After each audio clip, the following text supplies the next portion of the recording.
Please come to order for this October 3rd meeting of the Planning Board. All rise for the Pledge of Allegiance.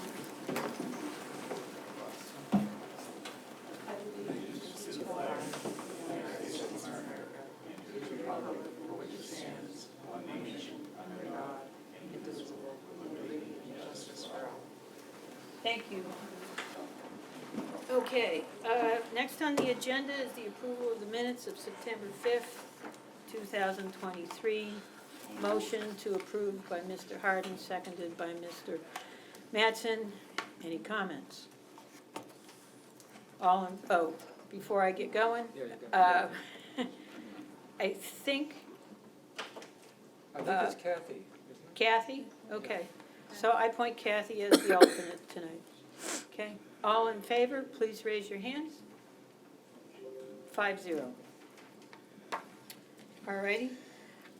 Next on the agenda is public comment. This is comment, that can be any kind of comment that doesn't, we have hearings, so it doesn't need to have anything to do with what's on the agenda. I believe Chief Garland had something he wanted to let us know about.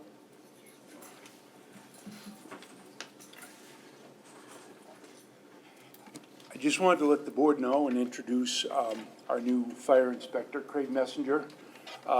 Craig's working with us like 1 day a week throughout the year, doing inspections, and he'll also occasionally be here for the planning board meetings and projects that are going before the board where we have input and stuff like that. So he's coming up to speed quickly on some of the projects that we're going to be talking about tonight and other ones, and helping out along those lines. We certainly have enough stuff going on, as you guys are all well aware of. So I just wanted to introduce him to the board. Welcome. Yeah, welcome. Good luck. Stay healthy. Just like you need to have an inspector, right? Yeah. Okay, anybody else want to approach the mic? Okay. Next on the agenda is Voodoo Holdings, North High Street, map 13B, lot 10, to continue the public hearing. Mr. Voodoo turned in some documentation. Mr. Voodoo, is there anything you'd like to explain to the board before we get going? No, everything that was asked, I believe. All right, we may need you to go to the mic because I think we're going to have questions. All right, so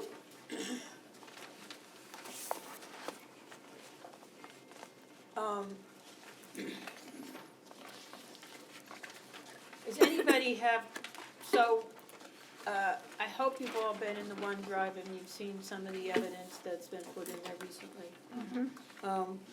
Does anybody have any questions for Mr. Voodoo? Or actually, before we get to that, is there anybody from the public that wishes to speak, either in the room or on the Zoom call? Is RD somebody that, or are they just watching? Well, let's go ahead with questions, and if RD is someone that wants to speak, let's go with that. Okay, Kathy, you got the floor. Yes, Make sure to speak up. I'll do my best. I will apologize. Apparently, when I made the request last month, I was not as clear as I could have been. What we're looking for in Exhibit 1E is existing and proposed locations and dimensions of any utility lines, sewer lines, water lines, easements, drainage, etc. And what I'd like to ask is, you had a site evaluator. Did that site evaluator actually come to the site? Yes, they did. They did? Yeah. And the drawings they produced are almost an exact transcription? Yeah, he was in contact with my person that drew the plans from Massachusetts, and he took the plans because he is licensed in the state of Maine. He came out. He's done numerous jobs for me on property with the sewers and the septic tanks. In the past, he just did one not even a year ago for me across the road. and he's a licensed site evaluator. He came, looked at the property again, looked at all the holding tanks. He had the septic report from Dyer that you guys requested. Right. And he said everything meets, and he signed it and stamped it with his Right. license number. May I break in here? Because I saw some inconsistencies and some other information that was submitted, I called Mr. Berry. Barry, yep. Yeah. And in that discussion with Mr. Berry, he said he had been to your site in the past, but he told me that he did not draw this plan up. That's He said correct. this was the original plan of Mr. Sawyer. And he said he didn't check all the tanks and all the lines because he understood that Dyer Septic Well, yeah, had it's a inspected it. 12-page But report. I think what Ms. DiPietro is asking is, he did say he signed these plans, however, he was very clear that they were not his plans, that he took what was provided Correct. to him. Yep. Right. And he I think stamped what it, and Kathy's he's holding asking- responsibility with his license through the state on it, is what he Yeah. said. Right, so if you will look at Plan 102-22, we have 1, 2, 3 septics and 1 pump station with no lines drawn as to how that wastewater gets across the road. Well, that was in previous drawings that I brought to Actually, it's meetings not. before. No, I don't believe, I It's think not, Ms. because DiPietro is correct. Here we go. Pull up as-built. Plan 196-9A does not show behind the hotel the 2 septics that are shown on 102-22, nor does it show the additional building where there's both a septic tank and a pump station, and in none of these are lines shown that show how that wastewater gets across the street. Does it somehow get pumped to the It's on 2,000 there, gallon? it's on an original plan that I had given you, I just gotta dig it out for you. Okay, if you could. Yeah. And I'll just bump in here, I don't believe it's in the original plan, because the plans we received look exactly the same as the original plans. So let's move on while you're doing that. Ms. Miller? I'd just like to make a comment having to do with this application. And if I'm out of order, please, I will bow to the chair. I remember a previous application with this site before you were an owner. This was one of the first things that I heard on the board 20 years ago, Oh, okay. perhaps. And it struck us as an unusual setup then, because of course you had to pump the wastewater away from the pond. I don't think that anyone on the board is trying to make it difficult for you. I think we have to maybe look at a general rule of what we do when we get an application that submits original plans, and there are some years that have gone by before the adjustment that is coming to the board presently. And I'm wondering if at some time, not tonight perhaps, we can think of some kind of rule of thumb or shelf life for these older applications that are undergoing updates, because changes are made, things wear out, and information gets lost Yeah. over time. So Dee, I think I could answer that. I think, Okay. first of all, I would recommend we don't make a rule that it's the judgment of the board. All And right. this, and in the ordinance, it asks for a Yes, it current. does. It asks for current information. Yes, it does. And so I think, and there's been very, very few instances where we've accepted anything less. In addition, I think we've had other folks that we've sent back to do a boundary survey and and an authentic site plan. So that would be my comment. I understand what you're saying. Well, that's fine, if we stick to that. I think the misperception is that once it has been approved, no matter how long ago it was, that it would still be approved and there didn't have to be complete Right. documentation.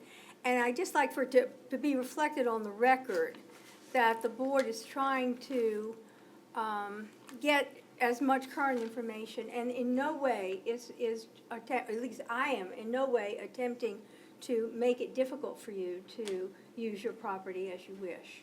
Thank you. Okay, thank you. Does anybody else have something? Why don't I go? Unless Kathy, you're ready to follow up. If there's one plan that he believes shows all of the information that we're requesting, I would like to see it. That's Yeah. 19629. Shows the pump stations here, shows the pins out on 302, the distance where it goes up 302, where it crosses 302, and where it enters to the property. And Right, but there are two septic tanks there that are not shown. There's a building here that is not shown, that also has a septic tank and a pump, where does that go? Where are you talking? I'm talking about, if you look at this plan right here, Yeah. okay. S. Yeah, that's behind the building and they go down, right? Right, through but here. where are they shown on that plan? Behind the building, please. So, across, where it goes across.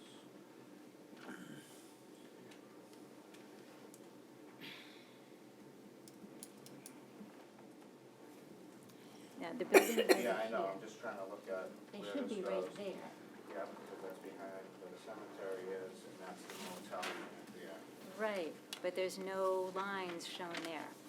You do see that. Well, SS, behind the building, and another building there Yeah. with a pump With the station. pump, yep, and it all flows right down. Right, no, but there's no lines shown. Well, to be honest with you, this has been in service since 1996. Right, but we So need- I'm assuming that somebody approved this through the town. There's the Ross. So, okay, But to be honest, I'm trying to do an inside remodel. I'm not, this is septic, sewer, all different things that this is the 5th meeting that I brought stuff to you, spending thousands of dollars worth of plans. And obviously, it's interpreted differently, like Mrs. DePietro just said, from last meeting to now. And the site plans that we have are up to date. And if they need a line drawn through them, I would be more than happy to have Mr. Berry draw a line, if that's gonna, make things better. But the septic system has been in place since 1996. It's been approved. And just on the Dyer septic calculations, it clearly shows you that the septic and the holding tanks can do double the capacity of what we're trying to do there. We've eliminated 4 women's toilets, a lavatory, 2 men's urinals, a men's toilet, high-temp dishwashers and stuff. It's I just, think, there's I plenty think- of flow of water and there's plenty of but I think, Mr. septic. Voodoo, the issue is that the application asks for information that appears to not be represented properly on what we have, and so there's things missing. Well, a few meetings ago, And Ms. DiPietro did mention that at the last meeting. So I think we should, you made your case for the septic, Ms. DiPietro has made hers. okay, I think we should go to the next topic. okay. So I guess, go ahead, Rolf, are you about to say Well, something? I was just gonna say that we provided specifically what we wanted in a site plan. We still don't have it. Yeah, so, It isn't us that's been holding you back, it's you by not providing the proper information. And these plans that you provided signed by Justin Berry are exactly the same plans that were submitted in 1996. He signed them, he's the licensed professional, and he's taken responsibility for them. So I have a, may I break in? Please. Site plan requirements require, and this was a list you had several meetings ago. If you look, it basically asks for a licensed, registered land surveyor to certify it. And yes, Mr. Berry is a site evaluator. He is not on the list of registered land surveyors. In addition, so he's not a registered land surveyor. When I look at the site plan, and then, when I look at the site plan, because it hasn't been redrawn, it's the same site plan since 1996, and there's items on there we asked to be on there, the contour lines, the setbacks, that should be done by a registered land surveyor.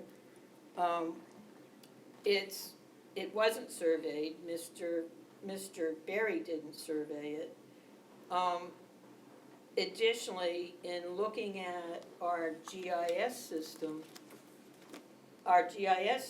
indicates there's 2 lots there, not 1 lot, and that in fact, and I'll make sure, I want you to have this, Mr. Ford. So we also asked for the shoreline zoning boundary to be on there, and any floodplain boundaries. Those are not included on that plan. It's the original 96 plan. And while you're not doing a lot, one of the issues is, for instance, there's a dirt parking lot, and we don't know the contours of the land. We don't know if the additional burden of people there and cars there could have an impact on the lake, for instance. That's why you want contours. There's gonna be no parking back there, there's ample parking up front for 50-plus vehicles. Well, that's That has to That's show. not what we've heard before, so that has to be shown on the site plan. The current site plan you have shows parking back there. If you're not gonna have parking back there, then the site plan evaluator or site plan surveyor should remove it. There should be an existing the way it is, and then what you propose. I think one of the issues is there's actually 2 lots on that property, so right away the site plan is not accurate. I know you own both lots, but there's 2 lots there. The board has to have confidence that everything that's shown on that plan is actually certified by a licensed surveyor. This here is and direct given from that- you. This is direct from you. This says an updated map of the existing wastewater septic on the subject properties, the motel, apartment, If I the lot. could just interrupt you for a minute. Yeah. You also got a sheet that said what the site plan requirements were, and I This just says read by from an that. engineer or a professional, and here's the documentation in the Bridgton But you- handbook, but what a Mr. professional But is. Mr. Voodoo, Yes, ma'am. you also have the site plan requirements which require registered surveyor. Even if we said Mr. Berry could draw the map and that was okay, he didn't survey the property. The property, as we have it, is not actually representative of what we've asked for. There's 2 lots there, not 1. There's no shoreland zoning line shown. The floodplain isn't shown, the districts aren't shown, the setbacks aren't shown. All of those were asked for. And what it is it's the original plan as provided by Mr. Sawyer. However, it's at least speaking for myself, I would not want to rely on something that's from 1996. So as Mr. Manson said, we've asked for this information, we've been specific about it. It doesn't appear that we have it. And it isn't, and it's important to know that what we're asking you to do is the same thing that we would ask any applicant. We have certainly done that in the Well, past. 3 weeks ago, when you guys voted, is the application 100%? All of you said, yes, it's acceptable. So at that point, don't you think somebody should have said before everybody voted yes, that the application was 100% complete? Somebody would have brought it to our attention or to Well, my I attention? believe that it was brought to your attention. No, it wasn't, because We came everybody back with voted on Justin it. Berry's signature for That's this correct. night's meeting, That's correct. and that was for we wanted a complete Septic Site and plan. site. So plan. that's gonna take a year, because you can't get a contractor to come out and do anything that quick. So, Mr. Boodoo, in Yes. April, when you were first heard, Mhm. Mr. Madsen asked for an updated site plan. We have yet to receive it, including after providing specific information. So honestly, I mean, we allowed the review to proceed, with the contingency that we would get that material so we could, so We would like we to would bring this know to conclusion. exactly what is included, So- and we don't have So in the that. meantime, as taxpayers, we're sending 2 fire chiefs up, 2 building inspectors up for a meeting with me last week out of the taxpayers' money on something that shouldn't even have been here yet until we got approved, is what you guys are saying to me. These 2 gentlemen showed up, these 2 women showed up, and they said that Yeah, they I were don't- requested to come through to I do a don't think- walkthrough. Yeah, I guess, I don't think that's what we're saying. All we're focusing on is what's required by the ordinance and what you've asked for. Ms. Miller, and then I do have one other, Yeah. a couple other No, things. I just want to be very personal here because you mentioned 1996 and I realize I've been sitting here for 27 years. A lot more has been required during that time. And the assumption that what was acceptable in 1996 is erroneous because of all of the new ordinance language that has been inserted. And you're not the first person to fall prey to that. We have had people come and given us, 20 years of applications as have come by with signatures of people deceased. I think we were going on the expectation that what you had originally was like a template, and that we could count on you to clarify some very basic questions, such as Ms. Petrio's question of, we know that the wastewater gets across the street, but we don't know where. And we don't know at what point, and I think that that's very important to know. So, once again, you're sounding as, I personally don't want you to believe that we are making it difficult. Things have changed in the 27 years. And that's what our chairman's trying to tell you. So, the fact that it's there and functioning is one thing, but our responsibility is to respond to something that is current.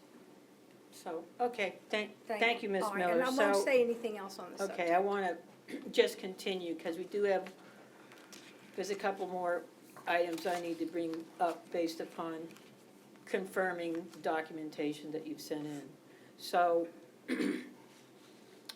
in looking at the Secretary of State's listing of companies, Voodoo Holdings status is administratively dissolved. And on your application, Voodoo Holdings LLC is the legal applicant. You're obviously representing it, and you're also the owner. But that's a significant issue because it impacts right, title, or interest. And I'm gonna ask, and because when I saw this, so your company, per the state, does not exist. It has to exist, because I have a mortgage with Voodoo Holdings. Mortgages don't have anything to do with it. This is the, what they call the CEC filings, which is the Bureau of Secretary of Corporations. State.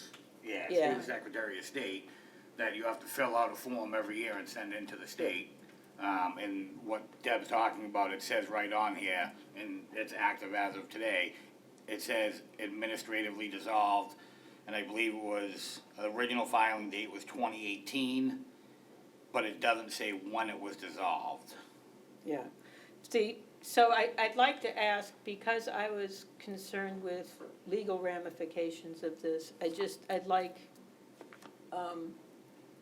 I did call I'd like to divulge, I talked to our code enforcement officer, because I wasn't actually sure what that meant. Other than it could be a legal issue. So I'd like Ms. Day to come to the mic and just relay what the attorney has said. Yeah, so when I talked to the town attorney today, asking Deb's question, she stated that in order for an application to be in front of the board, it does have to be a legal entity, an existing, not dissolved, because that's who the applicant is. So she said, you know, after we've been reviewing, we're finding this out later on, obviously, and that's okay, because that's why we continue the process of doing public hearings for more information and doing more investigation. So, the bottom line of that is we, as I understand it, would have to table this application, ask you to start all over, or deny it. My feeling is that we should present the rest of the evidence, and we should, this is just my recommendation, is that we do deliberate and render a decision. That's my advice. And I still have a couple other things I want to bring up, but, so we'll get to that. I believe what you relayed to me, Brenda, is that we could continue, but we need to either table, have Mr. Voodoo resubmit, or go through the application and, I think the three choices Deny were, it. sorry, let me see. I think the three choices were he could withdraw, we could table, or we could deny. okay.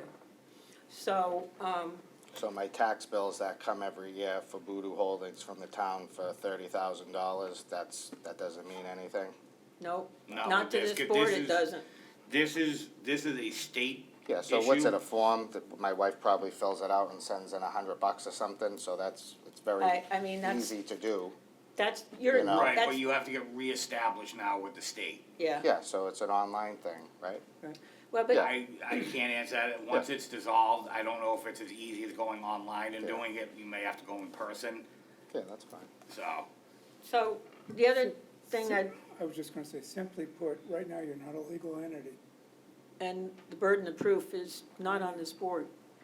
The other thing I want to divulge to the board, is you gave us a list of contractors. And, the plumber that was listed is not a Maine licensed plumber. In fact, that plumber's out of business.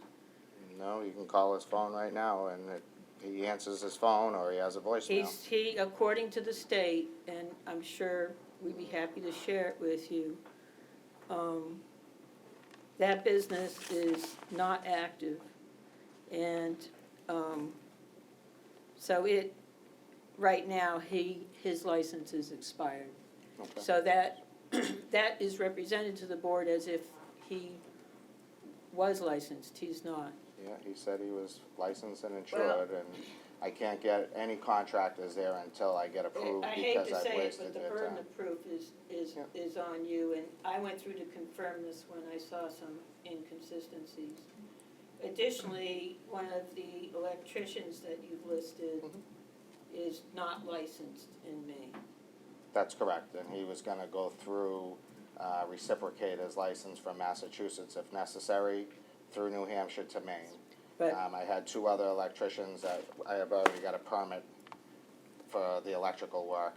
And at this particular time, seeing that it's been months and months, he has a family medical situation and he doesn't think that he's gonna be able to continue the job because of his wife's sickness.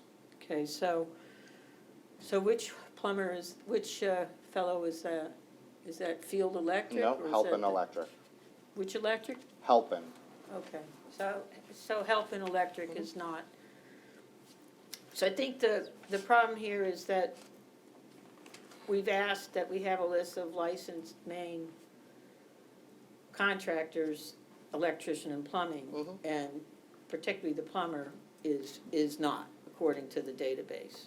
So that is, Well, it's hard to get anybody to even come down without having an approval because they don't wanna waste their time coming down and give me a price that's gonna change when stock and materials fluctuate on a weekly basis. So Yeah. I can't get anybody until I get an approval to actually come down. And I had bids 6 months ago, and obviously those expired just between the cost Yeah. going up, and they don't even wanna come down until we have something saying that we're gonna move forward. okay. Is there anything else from anybody on the board? I think that's, I think Kathy covered some of my items.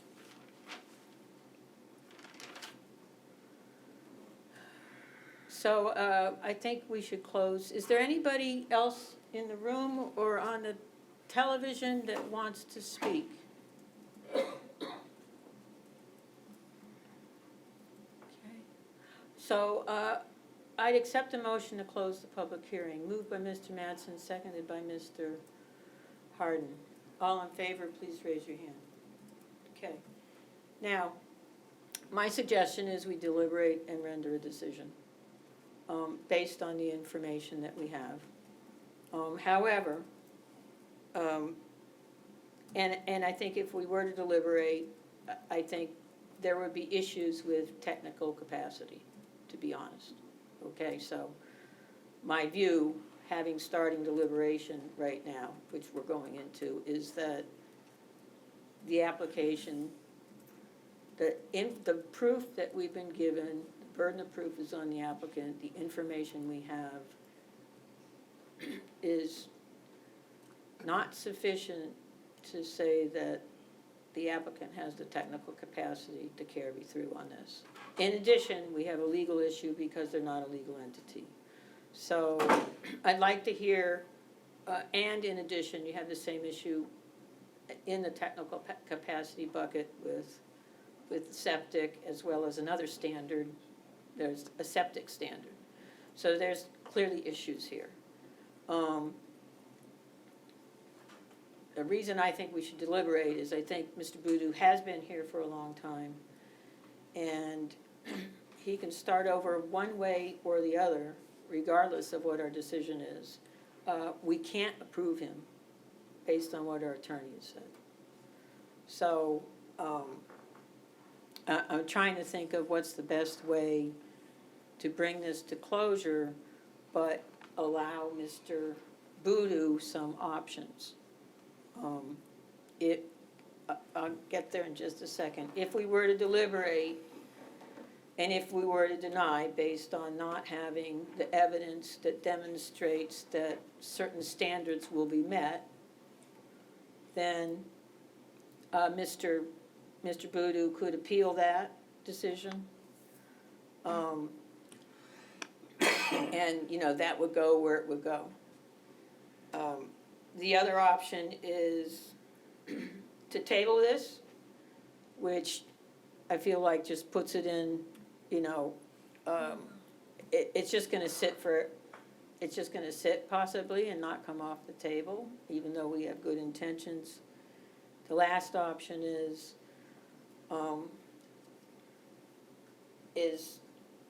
to have Mr. Boodoo resubmit the entire application. And that, there is a kind of a caveat in the ordinance that says after 3 months, if we haven't received the information that we've requested, we can then declare it incomplete, and that would require him to resubmit. So Kathy, you look like you had something to say. I'd like each board member to weigh in, because we're gonna have to make a motion as to what we're gonna do. Right, my question is basically, if we deliberate tonight, upon what entity, legal entity are we deliberating? I mean, who are we rendering a decision to? That's a good question. I think what we're rendering, yeah, that's a good question. I think we're rendering a decision on the application itself. And that's one of the things that it fails is right, title, or interest, but that's a big thing. Ms. Miller, do you have any comment? Yes, I think that deliberating now would just prolong this exercise because there are some difficulties that can't be met at the moment. And I think our route should be to deny without prejudice, meaning that at some point in the future, he could reapply. Yeah, well, I think if we have to, in order to deny, we would have to deliberate. It may not take us long, but we could deny without prejudice, and then he could, he has two routes, to either accept the decision and start over, or to, or to appeal it. So, I mean, Yes, but my point is that we don't have the proper information with which to deliberate because we haven't gotten the missing yeah, information, so that the deliberation would be, as you suggested, after a certain amount of time, we could declare Yeah. it incomplete. so. So that What- might be a route. Yeah, to my, go. my point of view is just that the applicant has the burden of proof to give us the evidence that supports the standard. We don't appear to have it. And as we've done with other applicants, one very recently, not having that evidence can lead to a denial. Mr. Gibbs? I was thinking that the simplest thing to do is, since the applicant technically and legally does not have standing, would be to declare the application incomplete, and then Mr. Boudou can resubmit. Mr. Manson? I think that we might be able to do that, but I think we owe it to, because of the time that we spent on this, we owe Mr.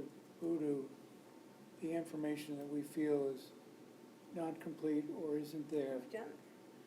to allow him to make remedy it. So, Well, Yeah. we've done- I'm just saying, I know we've said it a couple times, but I think we should make it part of our decision that these are the reasons why. So The- that would the- indicate that would indicate we would deliberate and give him that information. Yeah, I think it's, if I was standing there, I would say, okay, the board's gonna make a decision, but make sure the board, I understand why they made the particular decision they did. Right. Okay. Dan? I'm just trying to figure out the difference between if we deliberate on it and we deny it, then he has to either appeal it or resubmit. If Right. we table it, aren't we allowed to do basically the same thing that Ralph's talking about? We know the issue with the state thing, and again, I don't know how long that takes, it could be a day thing, it could be a week, gives him time to talk to the state to reestablish Voodoo Holdings LLC. So, get a land surveyor, and then we give him that list, again, of what exactly is still needed. By tabling it, then he doesn't have to resubmit. I'm just thinking out loud, what's the better of the two options? I think with tabling it, my concern is it could go on Correct. and on and on and on. That's my only concern. Ms. Miller?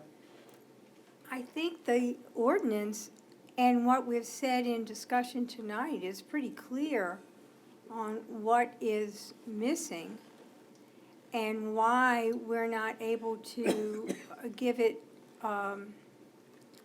any more of our deliberative time. I think we've all done due diligence on this application, and I certainly don't want to give the impression that this is something that is a personal thing, which I don't want you to feel that way. I just feel our hands are now tied. We don't have the information that we need, and the ordinance is very clear on what we need. Well, and. So I think that we should deny it without prejudice, however you choose to do that. Well, you're basically saying we don't have the evidence that supports an approval. Absolutely. In that, okay, so I will make a motion that we move into deliberations to go through the standards. I don't think it'll take long, render a decision, which could be an approval. So I'll move that. Is there a second? Excuse me. All right.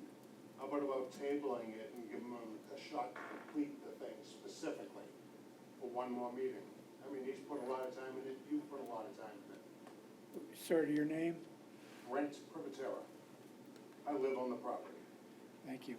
Well, the board can choose to defeat the motion. So is there a second? Would you restate? I move that we go through the standards and render a decision.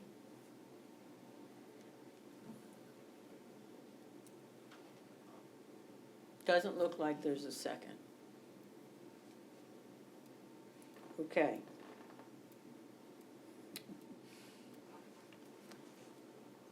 I will then move that, well, here's the issue, is if this isn't a legal entity, the application should be resubmitted. Now, the applicant can use some of the same information, but not all of it. It's either that or we table it, but we have in essence tabled this since April. So there's my concern. Excuse me, Mr. Boudou, if Ms. My only concern is with tabling it is we're tabling, like Kathy kind of hit on this, an application under the wrong name. Because we're gonna get a new application, we're gonna have a new application. Like you said, he can use some of the same material, but it's gonna be under a totally different name, unless he Different can entity. reinstate Voodoo, I don't Yeah. know. We don't know if it's dissolved, if he can Can I reinstate have- that, or if he has to come up with a new name, do you know what I mean? Can I have 24 hours to get what Dan was saying to you folks to show that I'll have to have my wife go on the internet as soon as I get home But- and see if she can reestablish it and But get it down here The within issue 24 is that hours. doesn't solve all the burden of Right, proof for the and evidence. could we put in a stipulation? I'm gonna obviously have to have a couple of survey guys come out, but you know, Dan, and I know, you're doing building, you know how long it takes to get a survey crew, and it could be January or February, and then there's snow on the ground, so you really can't move forward until April or May, until the snow melts, in order for them to find pins and points in the property. And like I said, I have no problem if you folks hold me to that, if I can move forward with what I'm doing, and if I don't meet the standards, then you could deny it and just say, hey, we're giving him, X amount of time to produce us a contract from the site evaluator to come out and to look at the property, and if he can squeeze me in, that would be great. And as far as the other letter that Dan was talking about, if I could just have 24 hours to produce the letter and show the reinstatement, which I didn't know, obviously, that it was not up to par, but I'm pretty sure that you can do it online and get the reinstatement as long as you pay the fee. So- So if I had a day to do that, I could produce that to Brenda tomorrow. Okay, First so thing. I think we've heard you. Thank you, Mr. Thanks, yeah. Boudou. Dee, do you have something to say? Well, I just think it's much cleaner to deny without prejudice, which means that if you run into a snag getting some of this material, you're putting time limits on yourself now, 24 hours, that you don't know. Yeah, because if it's the internet. But if, excuse me, if we're saying you're going to have to go back and get some of this redone, and you're telling us yourself that it's difficult to get people out. Right. So I'm just saying, if we're very clear, and anyone can reapply, that we're going to terminate this, and then you have the ordinance, you have the lists that we've submitted before, and you're not putting false timelines on yourself, and you can come back when you have all the information. That way, it takes it off our agenda. Right. Right. So, and that's where I'm coming from. I think the issue here is, for us to deny it, I think we have to go, and we can deny it without prejudice, but I think we have to go through the standards and come to a conclusion on why we're denying it. Well, if that's how you choose to do it, then I move that we proceed with the way you want to proceed. I'll second it, but let's let Mr. I would say that we would deny it because the application is incomplete, because there's a lack of a legal entity. Okay. And that's because upon further investigation during the public hearing process, it was discovered. Okay. And if it was discovered before, we wouldn't have been able to go through the process at all. And it could have been appealed by someone else. So I In think, that case. I think that seems like a reasonable solution to me. Is that a? But I do think that we need to make sure, in addition to the fact that he's not a legal entity, that the other items that are problematic. To when we list out deny. everything. Yes. Yes. Well, then let's get started. It's all a because matter it's of already public record 5:45. at the public hearing. Correct. Right. I mean, in other words, we've had a public hearing, but we can't act on the application because we're not able to act upon an entity because the entity doesn't exist. In addition, it says in the ordinance, if the information requested by the planning board, which has been requested starting in April, is not submitted by the applicant within 3 months from the date the planning board made the request, the application must be returned as incomplete. So I'm just saying, we're incomplete here. Yeah. Then let's do that, if that's what the ordinance Which means says. it will need to be resubmitted, Right. which is the same as, Which is what A you're really denial. asking to do. okay. Because you're gonna get the stuff that you need. Okay, so somebody make a motion. I So- move. Okay, a second. Well, first of all, Dee had already made a motion and you seconded, so we Yeah, technically so have can a you withdraw your motion? on the table. Happily withdraw. So she withdrew. Okay. So, question. So by starting over, that means I gotta start with all the mailing lists again, spending hundreds, I spent thousands of dollars on plans and paperwork, you know, to have it just thrown out. You do, Mr. Boodoo. Thank you. Have a good Uh, day. You might wanna wait. No, you guys said that you would, send me the paperwork and my lawyer will contact you. Thank you for your time. Okay, thank you. All right, so let's move on. So I think there's a motion that the application is incomplete. Second. Second, all in favor, please raise your hand. Okay, now what we should do is go through the items that are incomplete so that this can be written up and sent to Mr. Boodoo.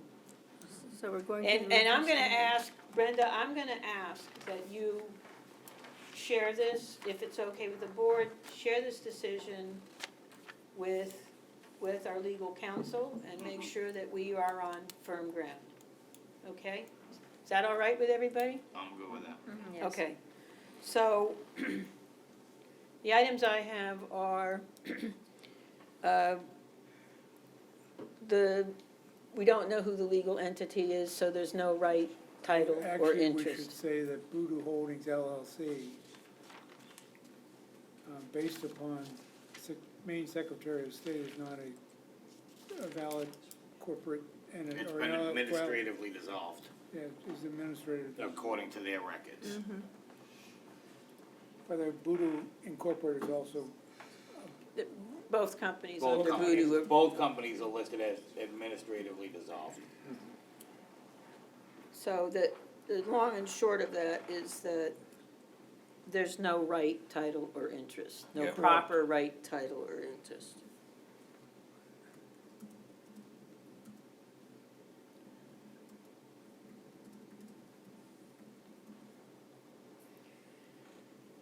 I believe, and I am gonna look at the standards because I don't want us to miss anything. Well, can we go right to the site plan Yeah, drawing first? So, And saying that that the applicant failed to provide information requested for completeness of a site plan drawing. yeah, I would just say that, I would say the site plan information was Was not incomplete. submitted after request as indicated in the ordinance, and that It remains incomplete. remains in, And could it give him a list of what's incomplete, I, Kathy? I think, have. I think We we have. but I think- I would give him the same list back and say that this list was not fulfilled. yeah. Yeah, I mean, basically, we never got a. Cause I believe, Brenda, do we have a copy of that list still? Yeah, so we can just use Yeah, the it's in the list. OneDrive. Yeah, so we can I'm just just resubmit that same list. I'm Well- just saying we should have put in our decisions that this is not, this was, Right. because that's, I'm gonna keep it even shorter. I think I can reference the materials we were given, but they're right out of the ordinance, so I think what we should say is, what I should say in this write-up is that section V5, application submission requirements, were not fulfilled after a number of requests. And I can point those out, that's V5B, and it's, I just that think, might be everything, but yes. I just think it's important because Yeah. he may come back with a resubmittal and say, I provided you with everything, and there will be things missing on that list. Right, I think I can word it in that it does not represent the current state of the site. We don't know that it does because it wasn't surveyed. So and I can attach the list as well, that's not a problem because it's right there. Ms. Miller? Well, I'm looking at the review standards, and number 2, the proposal complies with all applicable requirements of this code and the town's ordinances, rules, regulations. And it seems to me that it fails on all of those issues. And the one thing that we got tonight that we had not had before was the site evaluator stamp, which I don't know what the site evaluator was asked to do, but it seems to me that there was just an up-to-date stamp placed on the Yeah. earlier plan. And Yeah. so, and that was a new element that came to us tonight, which we didn't have before. And this is something else that doesn't So, comply. as I mentioned, as I divulged, I called Mr. Berry. And Mr. Berry told me he did not check all of the tanks because he was told they had been checked by Dyer. Mr. Berry told me it was the exact same plan that had been done by Mr. Sawyer, that he did not do a full septic site evaluation. And he said it is not his design, he said he looked it over to see if it looked okay, and he thought it looked okay. But that's That was a very cursory review. correct. In addition, in the list that Mr., in the list that Mr. Boodoo got for the site plan, it says a licensed land surveyor should do the survey. It doesn't, and I don't believe that Mr. Berry is not a licensed land surveyor, and I don't even know if he has the tools to do proper surveying. So I think we should He's just, a soil evaluator. yep. Let me just mention that Yes. we don't want to suggest that Mr. Sawyer's plan was lacking 27 years ago, but now with the No, newer because we're not Yeah. saying that. code, well, I think we have to say that it just doesn't It just doesn't comply comply with with this the particular requirements code of, we're using. of the code. The other thing, Yeah. so he'll get this, and I can, you know, I have to write this decision up, so, Yeah, God bless you. yeah. well, Yeah, So this is we very don't have, we complete. also, in terms of standards, we don't have, the updated septic design, so if I were going through the standards, it would fail for septic. Yeah, these are the additional requests. Additional one, sorry about that. Mm-hmm. But these have been supplied to Yes, Mr. Guru, What's the difference with this one and this the one is I a have in my second hand? list here? did you not get the other one? Oh, no, mine looks the same. Yeah, here, she just gave me, here. I'm looking at them like, wait a Dan, minute. Okay, there you go. No, I have that one. no, Dan, here, take need that this one, one. I have it. Same thing? Okay. All right. All right, let's get moving here. I didn't get but the one. I think, So six- the- I have, this is what I already have. Yeah, Oh, yeah. this is all in the OneDrive. Okay, Yeah, it's yeah, on the it OneDrive. is. I just thought it'd be easier to look Yeah. at it so that we Yeah. can see what he received. I think I'm it's just good saying the that we record provided this reflects that you information presented twice. it here. And Yeah. it hasn't been fulfilled, it's still Right. incomplete. So And the that- question I have real quick, Deb, Yeah, on the second page, the additional request from the Yeah. planning board, number 2, yeah, an updated map of the existing wastewater septic system on the subject properties, the motel apartment lot, signed and dated by a qualified engineer or professional.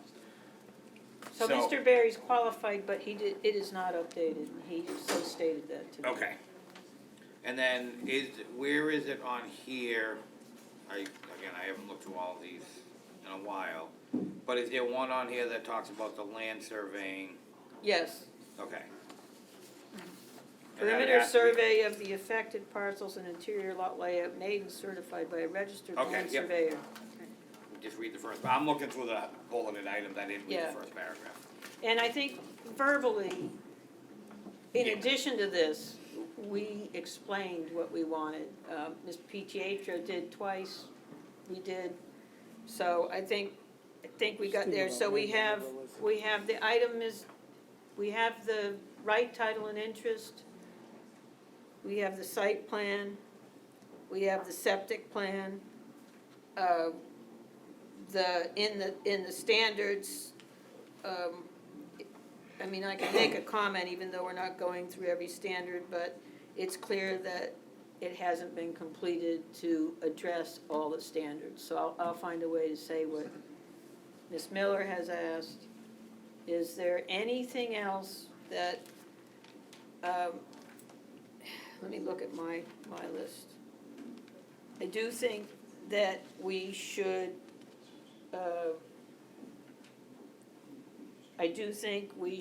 because the financial capacity is, and I didn't get a chance to go over this, but the financial capacity information is from February. I think we should ask for it to be resubmitted. I understand from Ms. Day that if there are contractor liens on the property, that could be an indication of an issue, so I just think we ought to ask him to resubmit that. If you guys disagree with me, I'll let it lie.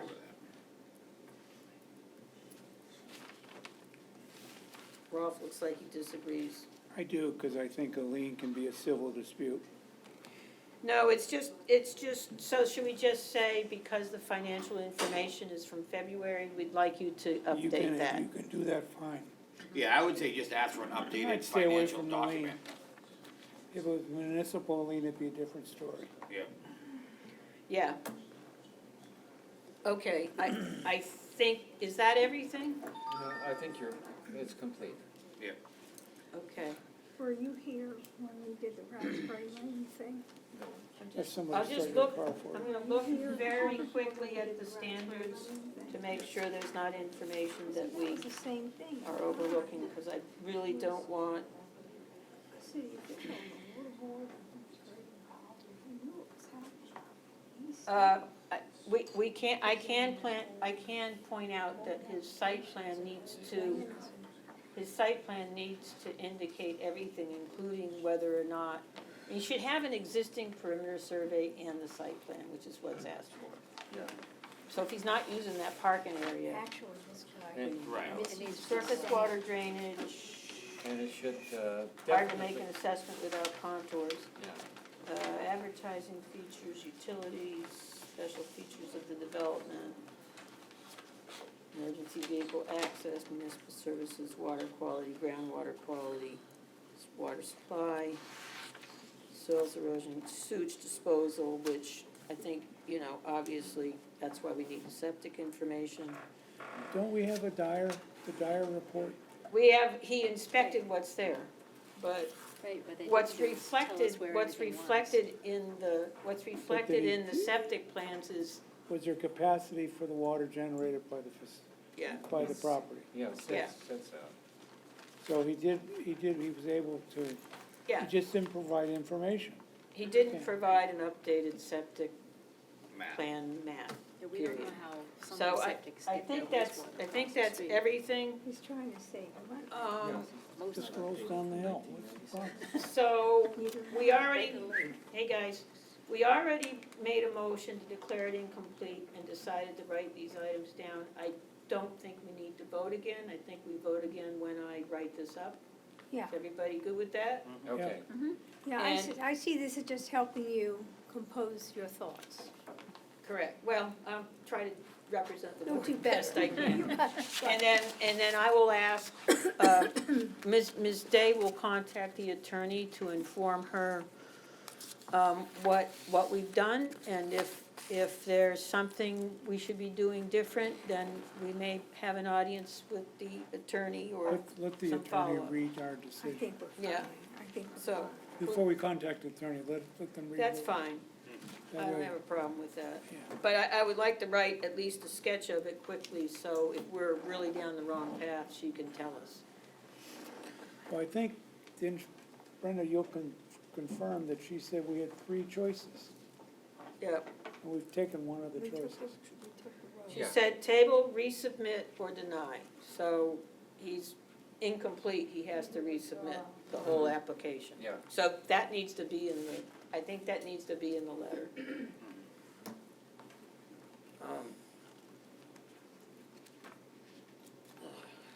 Let me just make a note of that real quick so I don't forget.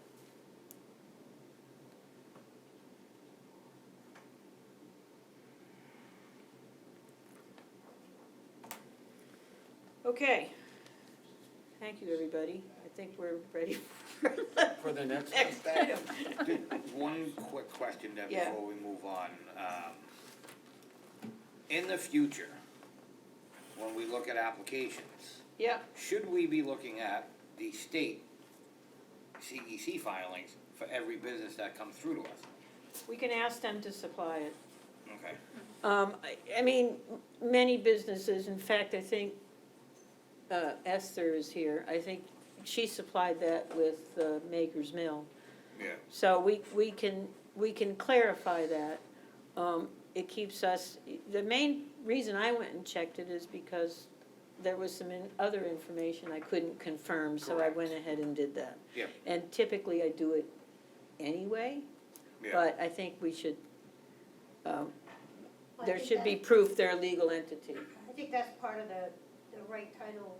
Yeah, it's written in there, that I think it's actually written, it has to be. Cause yeah, it's in there, but I've never seen it in any of our applications, like a printout of that. We thing did, that we says did, we did actually understanding. get it in a couple, Okay. yeah. All right, moving right along. Highland Lake 5B, Highland Lake Resort, North High Street, map 47, lot 2020, continuing the public hearing. So, you're gonna have to remind me name, because I don't have it. Travis. Yeah. Travis. Travis, okay. And last name? Neto. With Neto, Lots okay. Associates. Thank you. So if you could just update us on what's been done, and then if there's anybody that wishes to speak prior to the board doing what they do, then we'll do that. So you're up. Thinking after that, maybe I should start with some dad jokes to cut the mood, but No, we'll get straight to it. just go. I'm Travis Neto with Platts Associates Architects, and Carla is here as well with Highland Lake Resort. We were here last month with with some supplemental information, and we received some additional requests for information. A lot of sort of show your work information, and so we sought to provide that today, or for today's meeting. And I'll just run through quickly and not just read it, but I'll highlight some items. So part of that was the existing site uses and buildings. The general manager was here to discuss that a little bit, but we placed that in sort of memo form here, speaking to the uses of the boat launch. These are low impact uses, and then there was concerns about boat clean off and all that will occur at the town launch. And those standards are in place today and will continue. There's some seasonal floats there, describe that condition. And then also the non-conforming uses, there was a hope for better understanding on the expansion of the uses that are there. And so we described the hotel, the existing hotel, and the support spaces for that hotel that exist today that are looking to be expanded. Described the land use sections that we feel are applicable to the project here, and specifically about the low intensity recreation use, not unlike the wedding tent activities that were occurring previously. And then we spoke to the expansion of the conference room as a expansion of a accessory use to the hotel. And then the lot coverage, I'm a little chagrined on this one. I kind of went straight back and did all the calculations on areas because it's very easy to do and you get an instant response. And so I put that math here, and unfortunately what had happened, and we had contemplated expanding the boat launch access drive to a more sizable or accommodating scenario, and it was a very early idea that I don't even know if Carla was thinking about. It was something I was thinking about maybe. But it never made it to the drawings even, so it was kind of nipped early in the bud, but unfortunately the information I had shared with the civil engineer was sort of pregnant with that value. So on the drawings that we had submitted months ago again, prior to highlighting this, the access road is just the existing gravel path route that gets there, and it's described as such, and it's the same, that's the one that's on the survey documents. There's no intention of expanding that use or causing any additional impact to the site in those areas. And so all the values were provided, and an assessment of the 30% lot coverage versus the site improvements. It really comes in pretty close. So this site would pretty much be tapped out with this development, minus maybe a porch sidewalk. It's really pretty close. So it'd have the effect of locking up the site for future improvement. The summary of existing Provo's events, Carla's team helped flesh out exactly what happened in 2023, so you had an accurate assessment of the types of events and folks that use the space. And then a projection of those values as well, so what are the hopes and goals? Of course, those aren't sort of, they don't happen overnight, but that would be something to try to build to. And it's there's a sense of not a cap, but that is sort of a cap because there's a staffing concerns and parking capacity and all that sort of stuff. So all that kind of goes into what your targets are. So we try to express those here. And there's a lot of different types of events. I wanted to highlight that. It isn't, you know, a outdoor concert every night. This is, you know, wedding showers, family celebrations for reunions and celebrations of life, and you know, in some cases, very, very quiet events that might involve some people that come. So, and in many cases, in all cases probably, are supporting the hotel activities and all the existing uses that are going on there. And then also the water usage information that we had previously provided was certainly deficient for you folks to sort of understand what our thought process was on that. So I tried to flesh that out with a sort of verbalization of our analysis. And this is one where, you know, maybe when, and hopefully if you get, folks are thinking about approval and maybe conditions of approval, I'm not sure exactly the town form that we would be able to sign to commit to furnishing water reports to confirm our compliance. The project out of the box is 20 times less than the capacity of the system. And the I uses. think actually Brenda might be able to provide some, our CEO might be able to provide some insight. I think that happens as a matter of course, does it not? Say that again? Submitting the water He was reports? talking about a condition where he would submit the water flows. Yep. But I thought that was monitored anyway. No, sometimes we'll ask if it needs to be because the water may be not listed as the right amount. So we'll do the water reports, if that makes sense. That did not make much sense. So sometimes if it looks like the water is not sufficient for the project, we'll have them submit water records and monitor it. But if his water is fine, then we don't need to do that. Okay. Does that make sense? Yep. Now that I spit it out? And this is on, remind me, is this on town water or is this on It's on well town water. Town water, okay. All right, and did you provide a letter from the water district? I did not have a letter from the water district, no. Okay. I'm not sure for like capacity to serve, or, cause the service is actually existing, and it's already tapped for our use to go upstairs, so there wouldn't be any changes to that. It's just changing the amount of water you're using. Are you using, but you said you're using But it'd be the less same water. tap and Yeah, so service normally size. what's done is you provide what the water flows are to the Bridgton Water District, and they'll provide you a letter indicating, That the town that has they the can, the capacity. town can handle that. Now, I think though that you said that you're not gonna be using additional, you're not gonna be increasing the water usage. Yeah, I guess I respond to those requests all the time when I'm adding use, but I'm not adding any use. The existing tap and service line is there, Yeah. so it's already been approved for that capacity. May I ask a question? Yeah. You're adding 6 units. You're increasing the size of the meeting room from 70 to 100 guests. You're placing a outdoor canopy, which is also gonna be used for meetings or events. I can't imagine that you wouldn't be increasing water.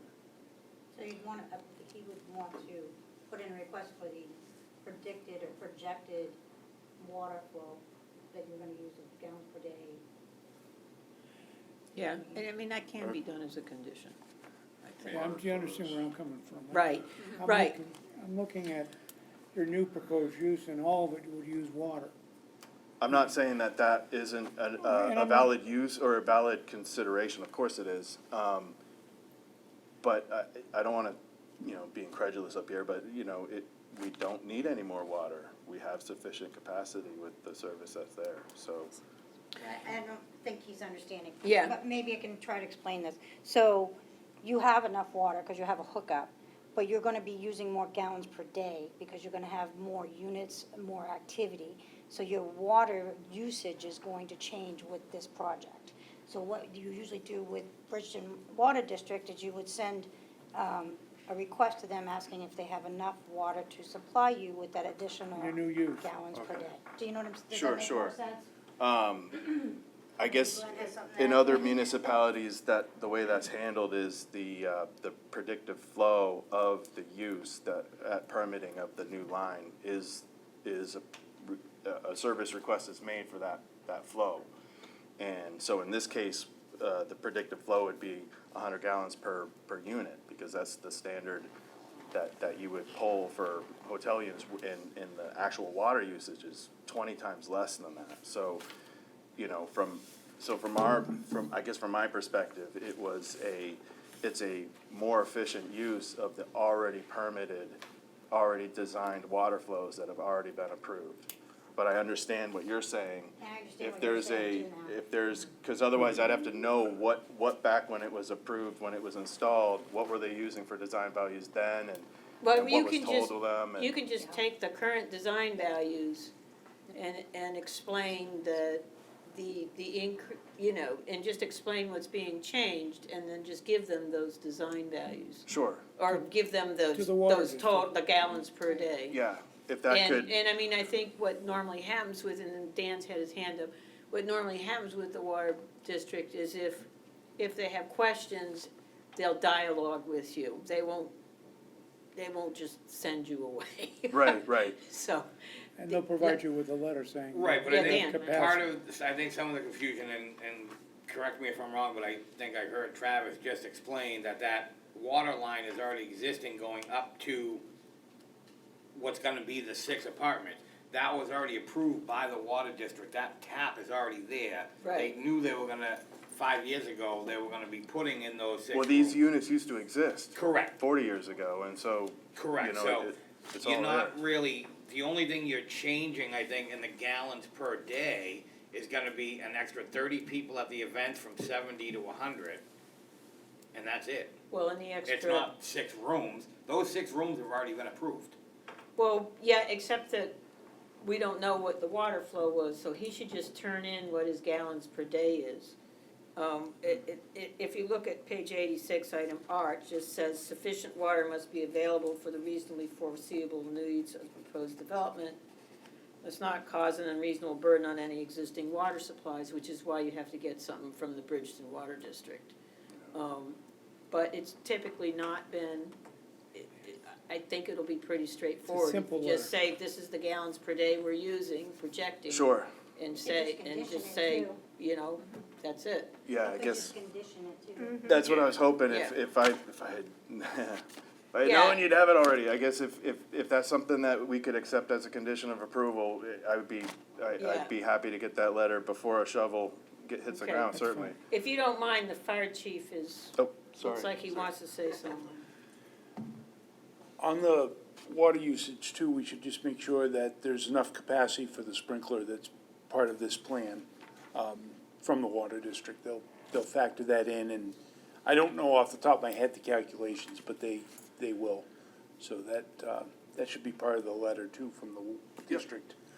Oh, thank you. And part of our answer to that is a sort of detachment from that, in that we also have plans for a on-site water storage system to accommodate the sprinkler use. So we're not counting necessarily on the That- capacity in the street. have So to I show could it. supply You information could just on work that right into both your, courses. yeah, in your calculations. That was represented on the site plan, right?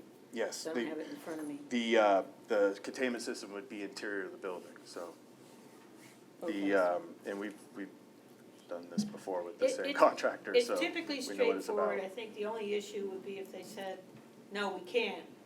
But, and then we've already approved it, but what that would require is for you to come back probably with an amendment. I'd be very surprised if that happened, If it were a condition, I'd have to come back. yeah. So, Sometimes if they condition it, they can just have. yeah, and we can give you an Right, right. example. I'll use Esther's. I don't have it with me. Yeah, no, but we can, I can have Brenda give you that example, or Laura Lee. It would be very similar to what's been turned in by by Esther there for Maker's Mill. Yep. You're obviously not gonna probably use as much water, but. Right, and I can understand that, you know, you're probably not tracking historic values on water usage from 20 years ago and compiling stats. Probably every once in a while, you kind of throw it away, water under the bridge, you do your test, what do we got for flows today, and then you sort of Right. add from there I- with that new benchmark. So I could see this working into that sort of system, so Yeah, and I it's think just, if- it's washing over me now, sorry. Okay, and if you can estimate for the water district, if you can do it, great. If you can estimate what you believe to be the increased gallons per day Yep. over what exist, you know, give them the total, and then say, I believe that this percentage is actually the additional that we're gonna be using, if you can do that. If you can't do it, don't worry. Well, it'll be Travis Letelier, our civil engineer, that'll Okay. get all that together. Dee? Yeah, I think what we're trying to get at is the difference between capacity and actual use. Yeah, And then I was wondering if because you're increasing the number of people using your event center, are you adding more cooking and kitchen use, increasing the size of the kitchen? Are you doing in-house catering that would also deal with use and wastewater? Yeah, let me have Carla, maybe if she could answer possibly that, I'm not sure. We're not, we are adding like a catering kitchen, if you will, but it's just for people, for caterers to come in and set their food prep up. There's no actual cooking that's gonna happen. So there's no food prep going on? Correct, like they can store their stuff, we'll have some big refrigerators. Right, and there's no cleanup, they'll be taking their dirty dishes Yes. away? You got it, yes, we're not, That there's sounds no like a kitchen. very good, Yes. good service. I tried that in Highland Cafe and Yeah. it's not my strong So suit. that's not gonna have a major impact on, Water usage. on water use and sewer? Okay, thank Yeah. you. Yeah. Chair, an additional question on D. Any new restrooms that you're putting in for the, We're not predicting any new restrooms for the hotel event space. There's already facilities there. We're One, I think just one, we're adding one. your, I Yes. think there's one. yes? I know there's a relocation of one. I thought it already existed somewhere else, but maybe Is not. it added or relocated? I thought it was a relocated existing one, but maybe we added one. Okay. So that would be. I don't like telling my factored boss she's wrong, so I think we added one, yes, sir. in. Okay. Is that reflected in the application? That's the only thing. Yeah, that's,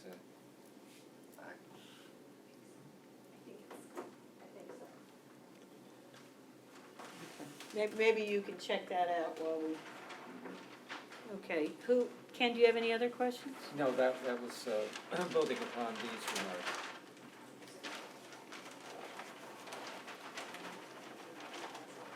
Kathy, how about you? You always have questions. Yes, I was, Well, wait a Is minute, Travis finished? let's let him, let him find what he needs to find. He needs to find a bathroom.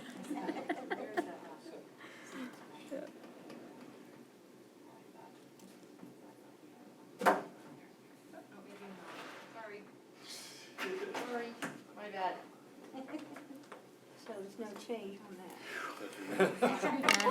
Okay. Because Greg, we haven't got to the next Actually, memo. I've been in that. okay, so it's a relocation. So the answer is no change. No changes to the existing bathroom conditions for the event center. Okay. Ms. DiPietro, make sure to speak up. I know. Yes, I will do my best. Excuse me, Travis, are you finished with your discussion, what you're gonna present? Sure, I'm just saying. the only other items I had, I mentioned the water report, was the phosphorus and engineer's report. I asked them to not just send the worksheets, but to also kind of put it in a USA Today form for me so I could understand it. And it could be understood a little bit, because it's a little different than usually you see need, reaction, and final line, and it's a little different than that, so I asked them to sort of explain it a bit, but yes, I am done. Okay, Thank you. sorry. Yeah, no problem. Kathy, Good, that was a great segue, because that's where I'm going. Okay.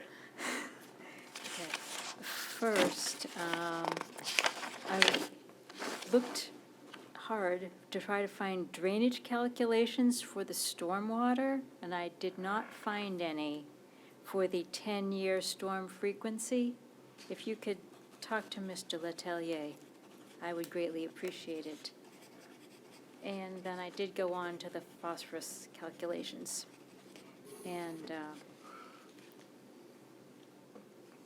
did have a few questions in that regard, in terms of some of the selections of the treatment factors and things like that. Having to do with partly the sidewalks, because the sidewalks are rated the same where as lawn rather than as street road, which would be a 1.25 factor versus the 0.5 factor that was used. And he would be easier if he were here to answer some of these questions. And he had a whole section on mitigation credit, but my question is, there is not currently a meadow buffer on site, and there are specific requirements for meadow buffer, including inclusion of those meadow buffers in the Right. deeds. Yep. Is the applicant is on board with that? No, we described in the memo that it does not qualify for a meadow buffer in that it doesn't have the deeded protection, Right. and there's also a landscaping schedule that needs to be adhered to. So in those respects, it's not, and the same with the woodland buffer or the forest buffer. Forest buffer, It right. exists, it's been there forever, it's not being impeded, but it's not deeded, and so the memo kind of expresses that these elements, and I'm paraphrasing he his would thoughts, also- but it was his professional opinion that these things still exist and they are performing. And to the extent that the grades allow for a gradual exfiltration of the water, and he spelled out, not necessarily entirely in this one, but also in the previous report that he put together, that was a little more soils-based.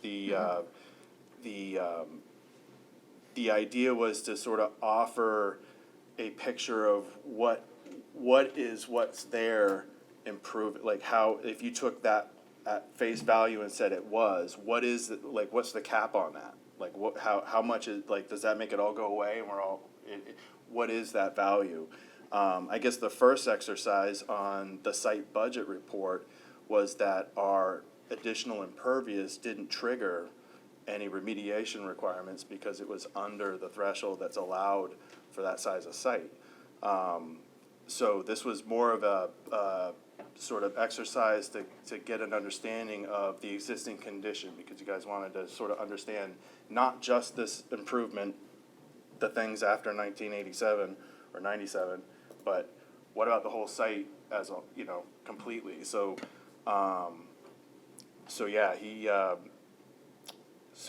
that was the charge, was to take the site values of existing, what we added, and do an analysis, a separate analysis for existing and our added with Right. that.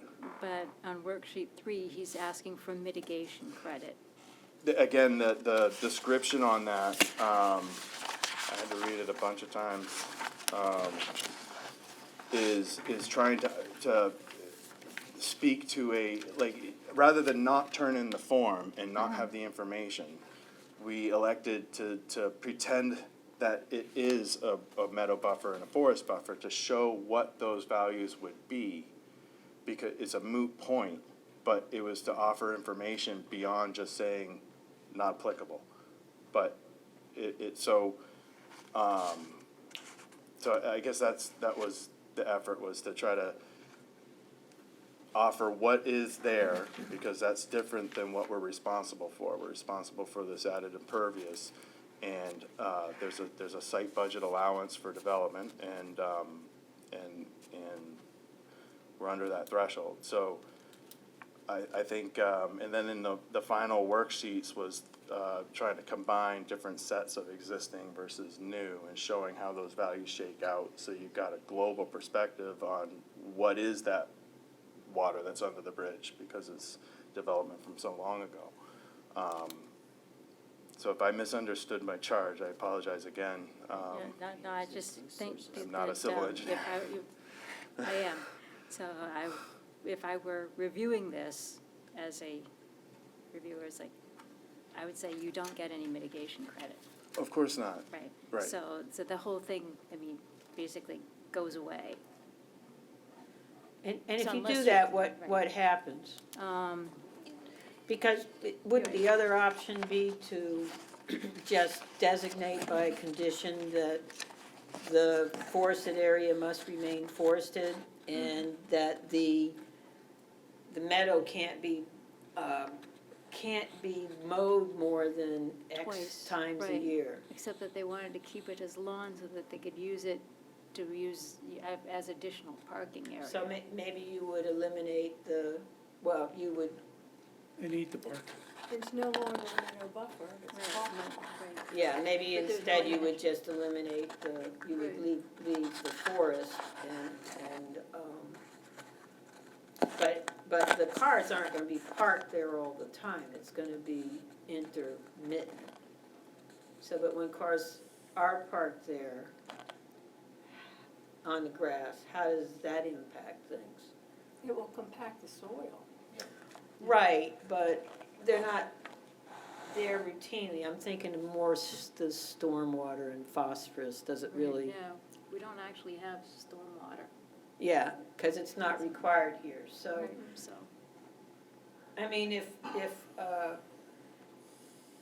if you were to basically just say the buffers have to remain and can't be developed, and it can't be cut, All we can say is that the forest, the trees can remain. If they intend to maintain lawn as lawn, then it's lawn, it's not meadow It's not a buffer.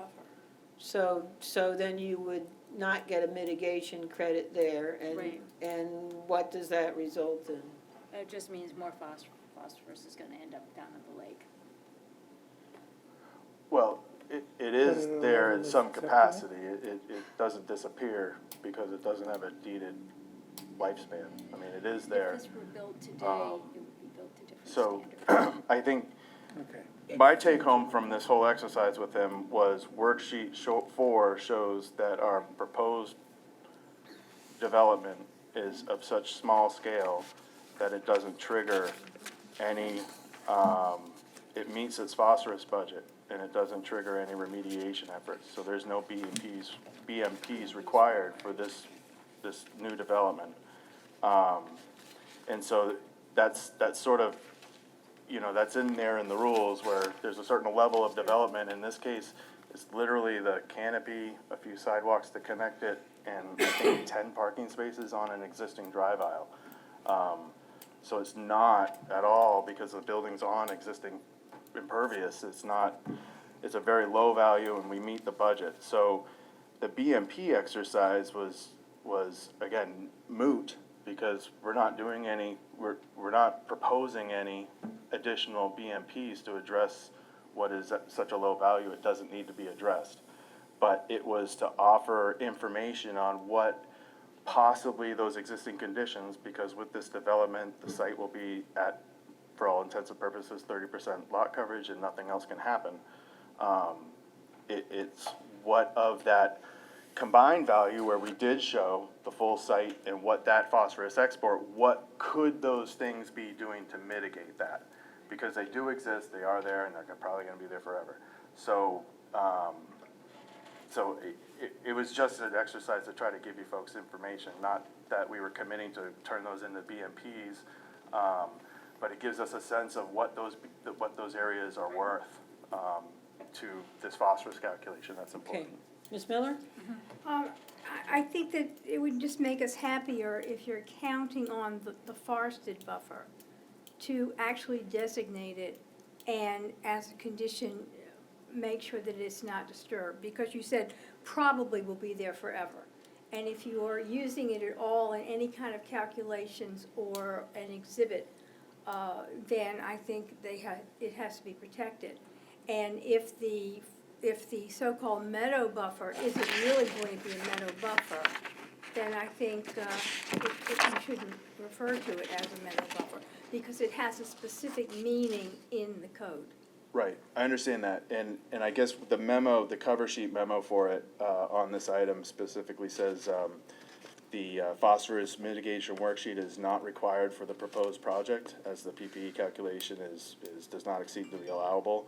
The worksheet was completed identifying the existing forest buffers, non-deeded, that are in line to treat the proposed canopy in addition, added impervious areas in the existing, again, quote-unquote meadow buffer, treating the existing parking and building areas, and then, you know, trying to give a sense of how those buffers, that treat, you know, a point value, 0.28 value far exceeds, that's double what we're proposing to No, add. I understand Just that. as existing condition. So it's, I guess, How about adding a phrase? it's a bad idea to include it, we should probably. Yeah, I got just a dumb question. So on the, yikes, if my computer will stop being alive.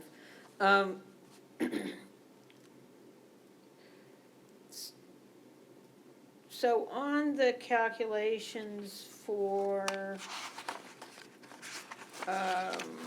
so you're not doing any treatments, bottom line, because it's not required by the state, okay? And it's not, and it's, doesn't appear to be required in the ordinance, but phosphorus export is required. So if I'm understanding that correctly. So, you've got the historical, so when you get to the end, you get Appendix D, Worksheet 4, Project Phosphorus Export Summary. It doesn't include the phosphorus mitigation credit, from what I can see. Right, there shouldn't. And so is this as simple as saying, so it doesn't include it, and it has the export as 0.16 per year. So wouldn't we just say that the forested buffer should remain? We would say there is not a meadow buffer, and we would say that no mitigation has been claimed based on this worksheet. You go through kind of an exercise of mitigation, but by doing that, you're not really using it. So, does that make sense, Kathy? It does. So It we does would make just sense. say- It's just odd. I've never seen anybody do a mitigation credit unless they actually wanted to take the credit. Right, it kind of implies you have to do a formal mitigation, so, I feel like I might have been pushing that topic, cause he's never done it either. Never provided more information than was required, is well, what he I said to think me. what we would And do is. I think I was trying to I over-explain think what we maybe. would do I is think we you're would giving just us too much say, information. yeah, Maybe. I think what we could do is we would just say, and Kathy, just if I'm technically correct here, we would just say because the forest does act as a buffer and there's increased usage, we want to retain that. But that there are, and so that would be a condition.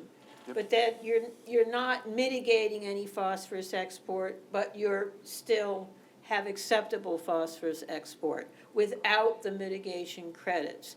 And so then I think what we're doing is we're protecting, by having that forest stay there, it's assuring there's no significant change from what you're doing now, because you are parking on grass to some extent now, right? It's a very seldom activity though. Okay, so, and you do Like cut twice the a year, grass. if that happens, then. So, does that solve the issue? That solves the issue. Because I think what that keeps you from doing is going back and redoing things. We would just Yeah. make a judgment on it. Yeah. That make sense? I love that idea. And I And apologize it for seems like the Ms. DiPietro likes it confusion too. I've added to this process here. Okay. Any other questions, Ms. Yeah. Miller? I just want to ask a question again, or clarify something about the gravel roadway that was originally a boat launch. It's not going to be used that way anymore. Is that correct? It's not intended to launch boats in the classic sense. So you won't have where- trailers and boats going down. You may have automobiles going down that have the floats and things in it. Right. but it won't carry heavier traffic. Right. Were you ever intending to widen it or to improve the surface? And you say, but that had not actually been in you took that out? Yeah, that was never in our plans, but it was in my initial sort of schedule of things to consider. I just wanna make sure that, what is there is what you're going to do. Yep, so our plan is, and there may be canoes that get on a trailer and head down there, but the idea is that there wouldn't be any, large motorized boats that use that facility and would grind up the ground and ruin the road. Right, I think that that's an important thing, and I'm Yep. glad you included that you were going to stop that, because that roadway is pretty straight. It isn't a curved roadway, so if it were used to a greater degree, it shouldn't be straight. Right, and it's been used this way for a couple of years I now know, where they but now don't. that you're changing things, Sure. it would have to be, in a sense, brought up to that kind of a code. Yeah, there's way too many Standard, additional. brought up to that Right, and standard. facilities even, clean out facilities, and you So, certainly have to worry about that sort of phosphorus discharge. So, there's a lot more to it, and we don't intend to do any of it. And- Yeah, and the- heavier use of that pathway Right. will cause some problems. Absolutely, we'd like to keep that as currently used and then have everybody use the town facilities, that's that's there for, so. My groundskeeper appreciates it too. Oh, I'm sure. Okay. And you probably don't want that added traffic on your site. I don't want milfoil in my way. So, Not okay, in mine either. so, are there any other questions from anybody on the board? Dan, you haven't had any questions? No, I'm Rolf? good. Anybody else? I was just gonna ask, there's gonna be, you're perfectly fine with making sure there's no noise or noise based at decibel level after 8 o'clock. I live on site and so since 2018, we've owned it and we haven't had neighbors periodically, or if people are down by the waterfront and they're even talking like this at 8 or 9 o'clock at night, we have a What- pager and. What about events though, because you said That's in where your that's where I'm- application that, like there wouldn't be any 70 dB over 8 PM, but if you're having a wedding or something, So for wouldn't the you last- want that to go a little later? So what we've been doing for the since 2018. Oh, can you come to the mic? I'm sorry, thanks, Dan. So what we've been doing since 2018 is I go out there and just say, hey, great, and they know in advance in their contract that, that there's quiet at a certain time. It's usually between 8 and 9. And then at that point, we say, I don't care if you stay up till 2 o'clock in the morning, sitting by the fire or, gathering around or whatever. But the volume has to stay down. I go back inside, I wait a few minutes. If it gets loud, I go back again. Okay, we need to turn it back down. And then but I have never had to say, okay, you guys have to break it up. Usually just my presence, Yeah, I just wanted to be sure that you understood that you were gonna put, yeah, because we'll put that in the findings, and so I'm Absolutely. almost Yep. really wondering if, We're kind of lame in that regard. We're not we don't want people coming to our place and getting blitzed and being noise and loud. but That's if you not were to the. have a wedding We with do. some We have music weddings. till like 10 Yeah. PM? So far, we tell people in advance, and I know that's a thing. People, oh, you mean we can't have, then this isn't your venue, because we just don't want that. I don't mind if people, I believe in their application, it says. can just turn- The events end at 8 o'clock. yeah. Right, like, I that's know, our I just- quiet, it says because, that, I'm just confirming it. We just want to Yeah. be sure that I just want to be sure, because in Yeah. the past, we have provided waivers, although that's been downtown and not in the quiet neighborhoods, a so. lot of times too, we'll have 10 rooms, and the 10 rooms that are there are the wedding party, but then the other 10 rooms aren't. Okay, Okay? So, there's always that. So that's why we tell people, if you want a loud, rah, rah, rah, this isn't the venue. okay. If you want to, be festive and up to a certain point, then, but after that, the volume Okay. turns down. All right, good enough. Thank you. Ken, did you have one last question? Yes, I've always been a little concerned about lawn parking and exactly what the soil is like underneath the grass there. In other words, if there's a heavy rain, does it rut? And if you, as Ms. Miller has pointed out, if you do have frequent parking there, you do compact the soil. Does that change the storm drainage runoff at all? I would believe it'd do both of those things. Our plan is to not use that on a daily basis. It's truly an overflow lot, and with the idea of the added paved parking capacity, it would be to provide coverage for 90%, 95% of the events. This could be something as simple as somebody's, coming through with a big truck and has, their stuff on a trailer and needs an oversized parking spot, though we did provide parking for oversized vehicles as well as part of this. But then, short duration events that people come in, park on the field and head out, it would have to be mowed. So that's some type of improvement. We have discussed the plastic geogrids, if we encounter running or if it was ever used to that extent. But that's not the game plan, so we were just thinking of, the worst is you have an event that more people arrive individually, say like for example, for a funeral. You oftentimes have a lot of cars for a funeral, and people are showing up sort of individually as their time allows to get to the event. Whereas weddings are a little more compact in their arrangement for parking. So it could be that you have a funeral procession that comes in, they park, they want a stage out front or something, so the parking is occluded, and so, maybe Yeah, the and visitors my are- recollection is that the parking is being expanded out front, correct? So that's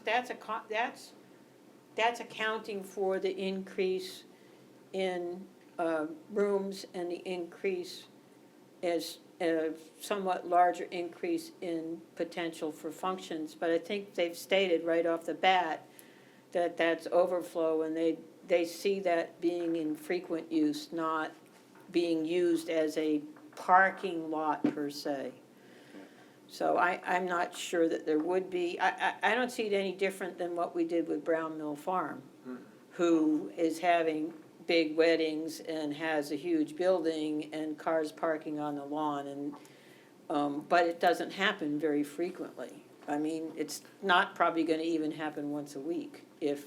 The concern for the site is that there are certain areas like the leach field where they can't be parking, so, Right. so it, rather than, have cars park on that street, which would be a disaster in my opinion, or have cars park up and down the driveways to other properties where they might not know that there's 3 more houses down there, you can't park here and clutter something up. It's always better to have a plan in place for when, a sort of parking emergency happens on site that's, respective and safe. Right, and that soil's compacted already, I mean, sure it could get more compacted, but we're not talking about, Ken, I think, 100 by 100 area where there's just gonna be cars parked there. So it's infrequent, and this has been a really rainy summer. Is the soil there okay? Have you been using it for any parking? We haven't had a lot of. Come on up to the mic there, sorry Carlotta. Okay. We haven't had a lot. We have a thing this coming weekend, or next weekend. And if there's, we told them that they have to shuttle. I think they arranged with the town community center or something. The town hall, my general managers manage that. So right down by the waterfront, on one section, it's been consistently pretty wet. It's actually kind of dry right now, but once you move up further, it dries right out. And our brown, it's kind of like brown patchy too. It doesn't And look that's a great. pretty Never large has. area Yeah. behind that building, Yeah. behind those buildings. Yeah, we don't put fertilizer or any of that stuff on our lawn. Probably So- would look nicer, but it's Yeah, I like just all want to make sure nitrogenous. that you've never had any problems in the past with Yeah. parking there, and that, Yeah, no, no rutting, no sinking of the cars into. The former owner, Woody, I think he owned it for about 20 years, and myself, we haven't had any issues with, we just tuck people in on the grass, at different And, locations. We So- have a couple people out there Okay. with. Are we, I think we should move on to deliberations unless Okay. there's Yeah. any real burning questions here. I think we can call that occasional overflow parking and just be done with it. Okay. All right, are we ready? Oh, back Oh. to that. Mr. Harden, do you have a question? I think we need to make a motion to close the public Oh, hearing. yes, you do. Yeah. Let's do that. Move to close the public hearing by Mr. Harden, seconded by Mr. Mattson. Thank you, my procedural fellow tonight. All in favor, please raise your hand. 5-0. Okay. I'm gonna go through these pretty quick, because I think we really didn't have a lot to dive into. I'll use the applicant's narratives, with the exception of some of the things we talked about. So, all righty, general review, and we gotta do the site plan, and I think we gotta do site plan, land district, and shoreland zone, but there's really not anything happening within the shoreland zone, so, Actually, shoreline zone's getting better because they're not gonna be launching boats. right. Mhm. So general review criteria, the proposed uses, I'm fine with the explanation the applicant gave, and my findings, I would use both of their explanations, both the non-conforming and the other, as kind of, never hurts to have them both in case of appeal. Meets the comprehensive plan and the others, I think we're good there. Preservation and enhancement of the landscape, they're adding plantings. Relationship to surroundings, okay, they're raising the roof a little bit, it'll be a 2-story building, it's not, certainly there's 2-story homes and another motel there, and down the street there's the memory center, yes. Okay, vehicular and pedestrian traffic. Doesn't seem like we've required anything additional there. Traffic circulation. I think they've spoke of that. Parking, here's where I'll put the meadow parking, which will be occasional overflow. Surface water drainage, will provide what the applicant has given us when we get to water quality, and the phosphorus budget, then that's where I would include the other stuff. Impervious surfaces, public utilities. Do we wanna put the condition here? Or do we No, wanna I would put it, somewhere I else? would put it with the water quality, the Okay. buffer. Public utilities, advertising features, special features of the development, exterior lighting. You're not actually, other than the canopy, you're not adding significant lighting at all, is that correct? Yes, that's correct. Only as required for life safety purposes, getting in and out of the building, the accessible route. We did identify some of the exterior lighting that exists on plan. It's fairly sparse and pedestrian. Yeah. It's not bright, I know of it. Besides, the chair of the select board lives right across the street, so.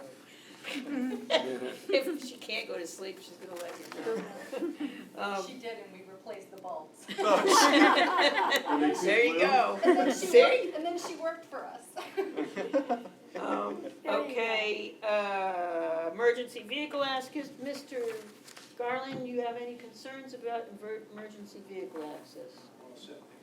Okay. Municipal services, nobody had anything on the impact sheets of significance, if I remember correctly. I'll double check right now. Yeah, I don't think there were. I don't remember seeing anything. We're good there. Water quality, I think here is where you talk about phosphorus exports, so I think we would specify under water quality that the buffer has to remain. The forested buffer has to remain, and I think we would explain here that no mitigation credit has been applied because there is no mitigation being installed, so to speak. Make sense? Yes, absolutely. I was jumping up the prior one, Yeah. municipal utilities. is that where I should, or we should No, water furnish the- supply is where you do that, Okay. so we'll get there in a minute. Groundwater quality and quantity, they're tied into public water, they're not drilling, they're not, you don't have effluent flowing down the lake or anything like that. Air quality, there's no emissions. Water supply, here's where there'd be a condition that you provide a letter from the, you provide a letter from the Bridgton Water District that they have sufficient capacity to serve the gallons per day you project. Okay, and again, in that memo to them, I would just recommend that if you can estimate the increase so that they don't think like all of a sudden you're throwing all this on them, which I'm not saying they would, but, Yes, absolutely, yes, thanks. okay? Soil and erosion control. Sewage disposal, we did get a narrative on that. Sewage disposal, we got information on that. Scenic impacts, it's gonna be an extra parking lot out front, but it's not gonna have an adverse impact on the natural It's beauty down of the below town. anyway, it's Yeah. down below anyway. Yeah, and they're putting in plantings. Noise, I think, They agreed to the. yeah, I think I would just use the applicant's narrative here. Location in floodplain, it's not in the floodplain. Adequate technical and financial capacity, I think they've turned that in. Special regulations, 1 through 3 do not apply, and the applicant is not proposing any outdoor storage of materials and supplies. And then road design does not apply, it's not a multifamily dwelling. Okay, so on to the district standards. We've already talked about uses. It's lakeside neighborhood, clearly has adequate lot size, same in the shoreland zone.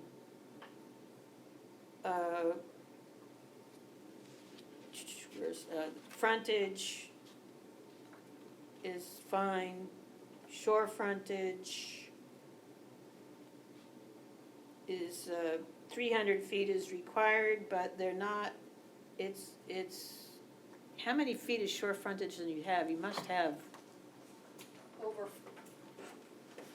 wait, Carlotta will tell us. it's like maybe 490 or something, Okay. 490 feet roughly. So it, 396. even if you didn't, it would just be a non-conforming lot. That's not the frontage, it's over 480 at frontage, but Wow. that's the tie line is 400 feet.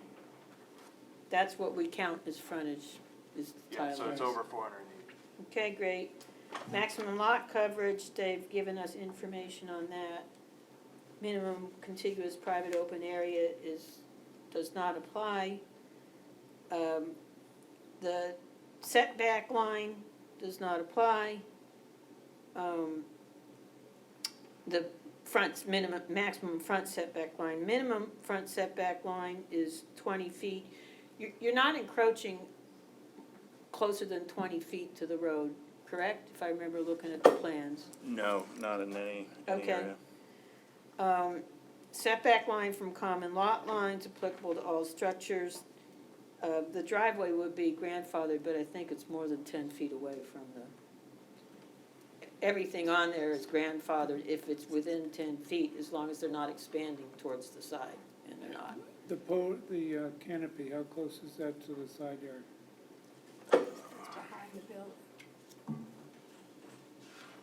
I don't think it's within 10 feet, I just wondered. but that is the only thing that's kind of been added.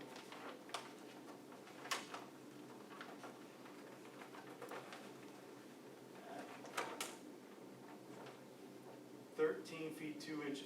There you go. I knew it was close. Good question. It was close. Okay, minimum shoreline setback, there are no principal and accessory structures being added within the 250-foot zone, correct? And, are the cars parked within that zone or no? would they be parked within that zone? None of the paved spaces at all. The overflow lot would include it.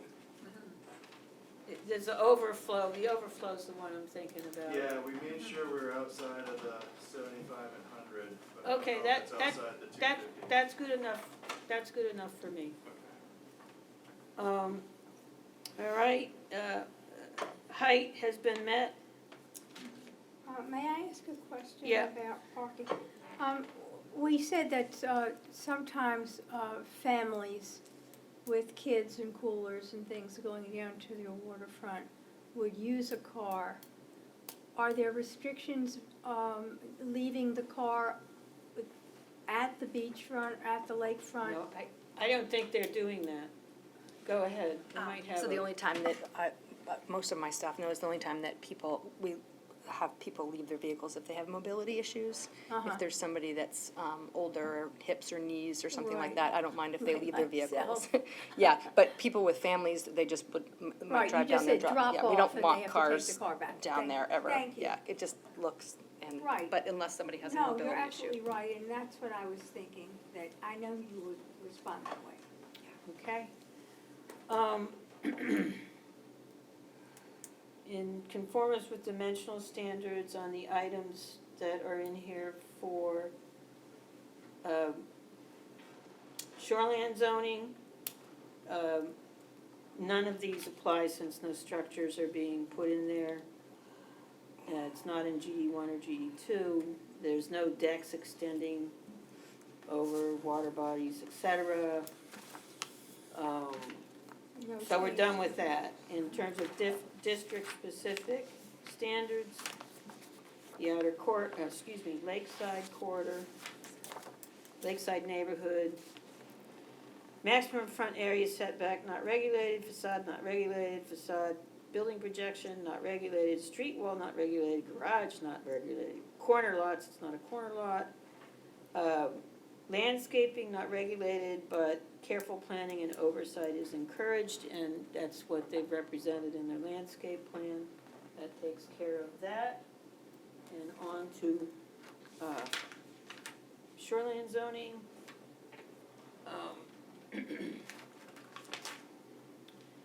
The uses we've already discussed. The general review criteria, A through H, proposed are fine. Those are the safe and healthful conditions, no water pollution, disposal of wastewater, no adverse impact on spawning grounds, nothing extra is happening on the water. Conserve, or in the water, conserve shore cover, nothing's being cut on the shore.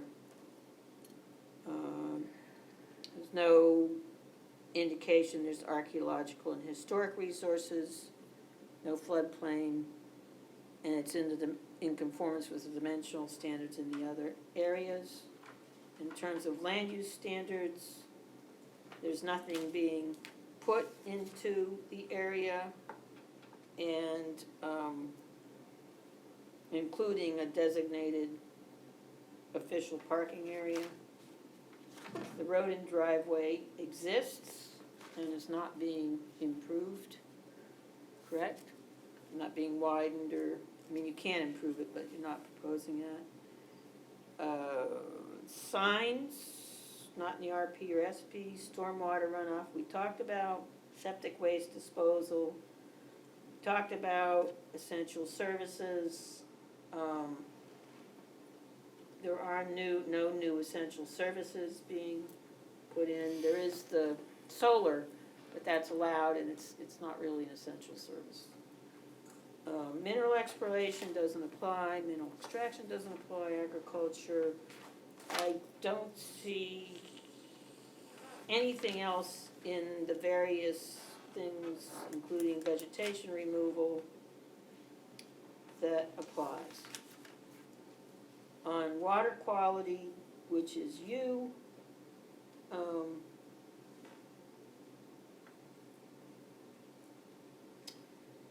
the phosphorus mitigation we've decided is not required and not being done. There's no new wells being drilled. There's no discharges or deposits. no use of fertilizer.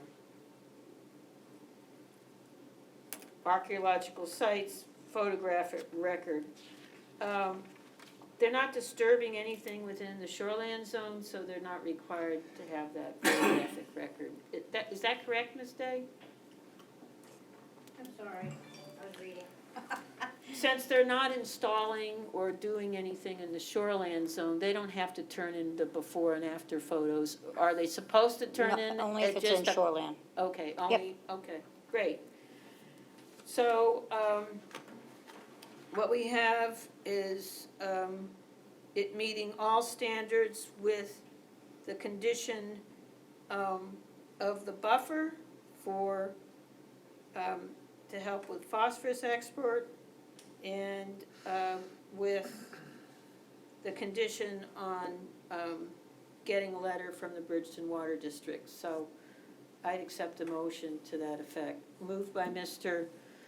Madsen, seconded by, I think Dan had his hand up quicker. And, There it goes. okay, any further discussion? All in favor, please raise your hand. 5-0. So you are tentatively approved. We didn't read the structured paper, but you're tentatively approved. You will be formally approved once we write the findings of fact and conclusions of law. It assumes that nothing new is gonna be discovered, but that's why we write them, to be sure that we got it all straight and no surprises come up. And we would normally have that done, this is October, we would normally have that done by the November meeting. You would have the formal approval. And Mylars presumably with signatures. Yes. And all that, so Yes, I'll work please that bring out. those along. That would be great. Well, thank you, folks, really Yeah. appreciate your efforts and thanks. Thank you. Good Thank luck. you, Thank thank you. you for a good Good luck. application. Yes. And, well, you'll be back in a month, but we wish you all the good fortune in the world to expand your business, so. All righty, on to the next item. Oh, my goodness, we're on time. Almost. I should probably keep my mouth shut.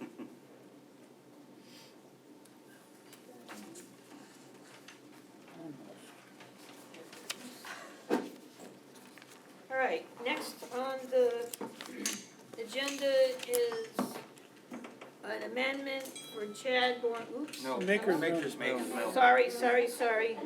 Don't make Sorry. sit here any longer. The phone distracted me, okay. Sorry, next on the agenda is the findings of fact for Maker's Mill, 5C. You have that, I do want to turn your attention to two items. One, I really need Esther to answer the question because it was confusing to me. Is there 14 apartments or 15 apartments total? I believe 15. Okay, that's what I last saw. The other thing is on page, I believe it's page 5 of this, which isn't numbered, but I've highlighted an area in red. It looks like the footnote kind of rolled over to another page, so we can Laura Lee and I can fix that separately. We said that the tower was allowed, and but I just want you to read this statement and be sure that that's all what we're holding hands around.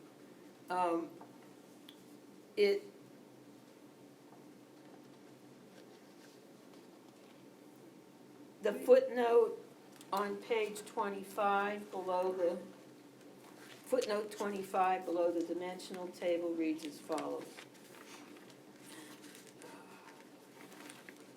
If I can read this tiny print. The 35 maximum height standard in the shoreline zone does not apply to a feature that is not habitable and is mounted on a building roof for observation purposes such as a cupola, dome, widow's walk, and similar features, as long as the feature is A, on a legally existing conforming structure, B, is not located in the RP or SP district. C, does not extend beyond the exterior walls of the existing building. D, has a floor area of 53 square foot or less. And E, does not increase the height of the existing building by more than 7 feet. I would note that there's a little piece that sticks up beyond 41 feet. I don't know how high that is, Esther? Weather vane.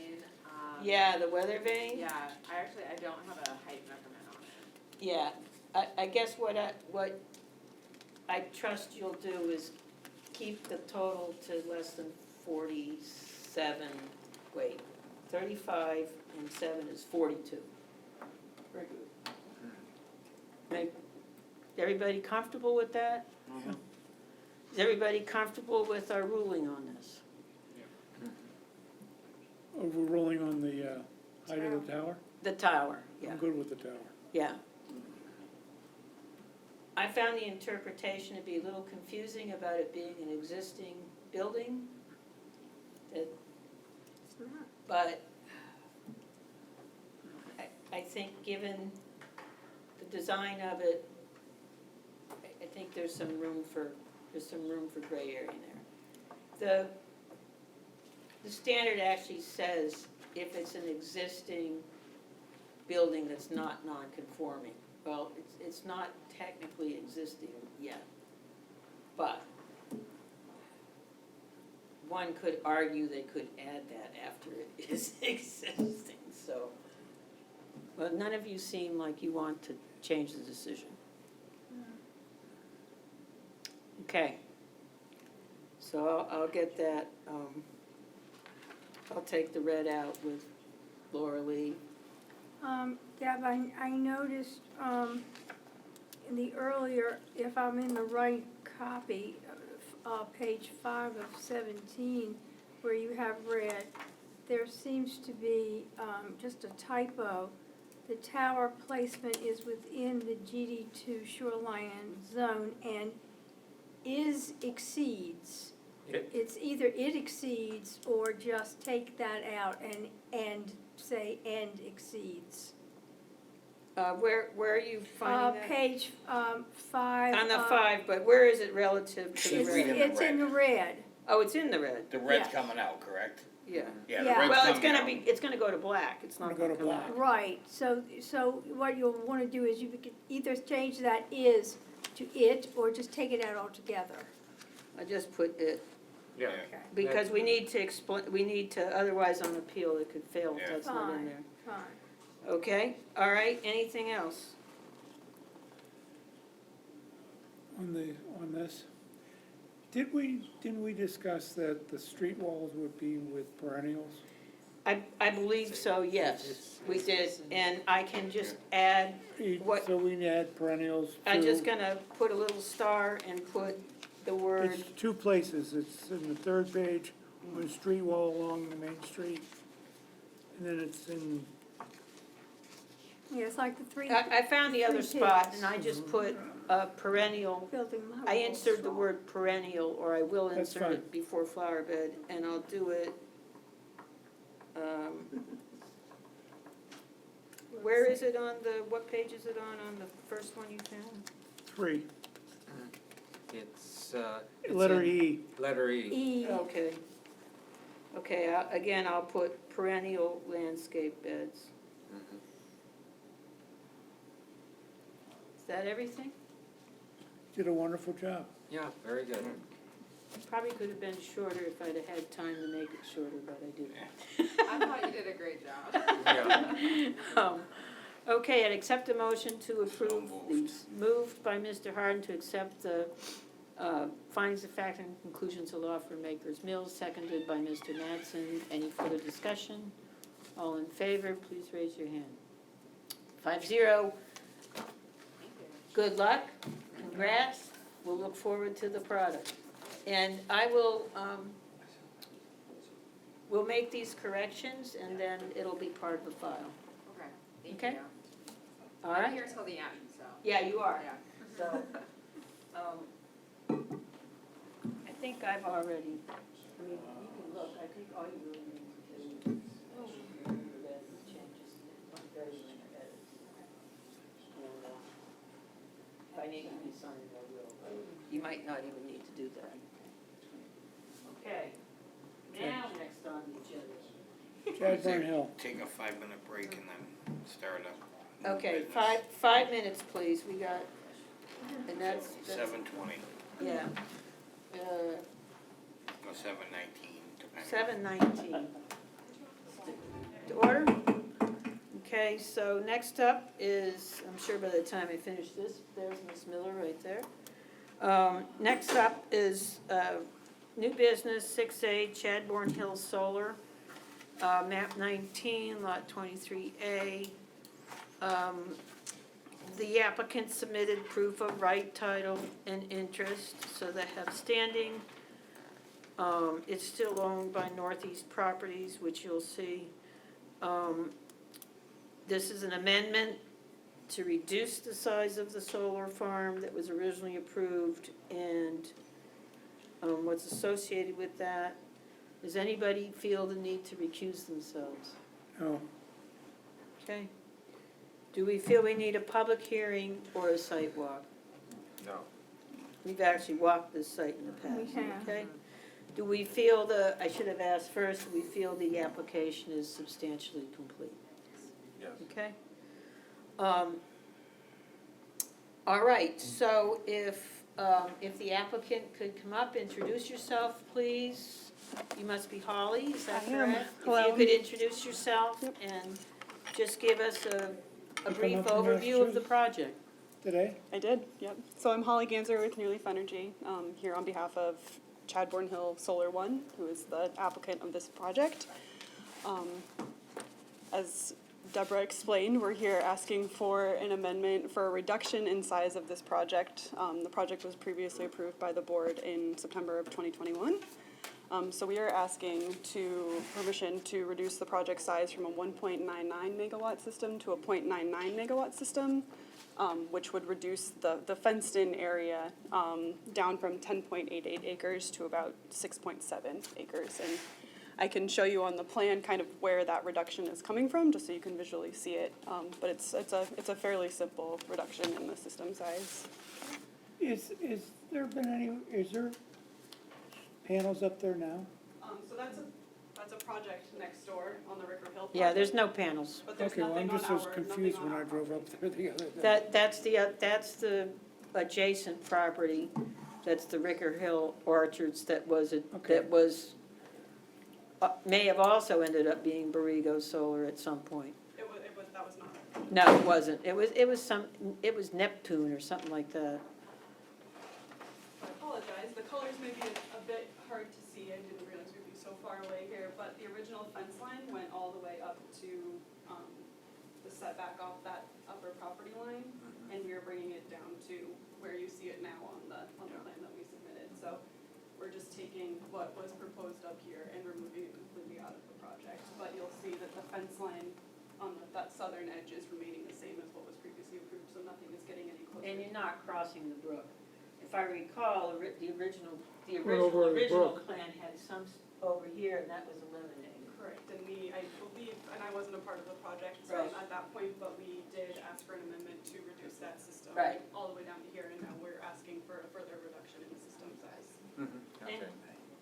You mentioned something about the inverters would be, Right, yes, and we're also,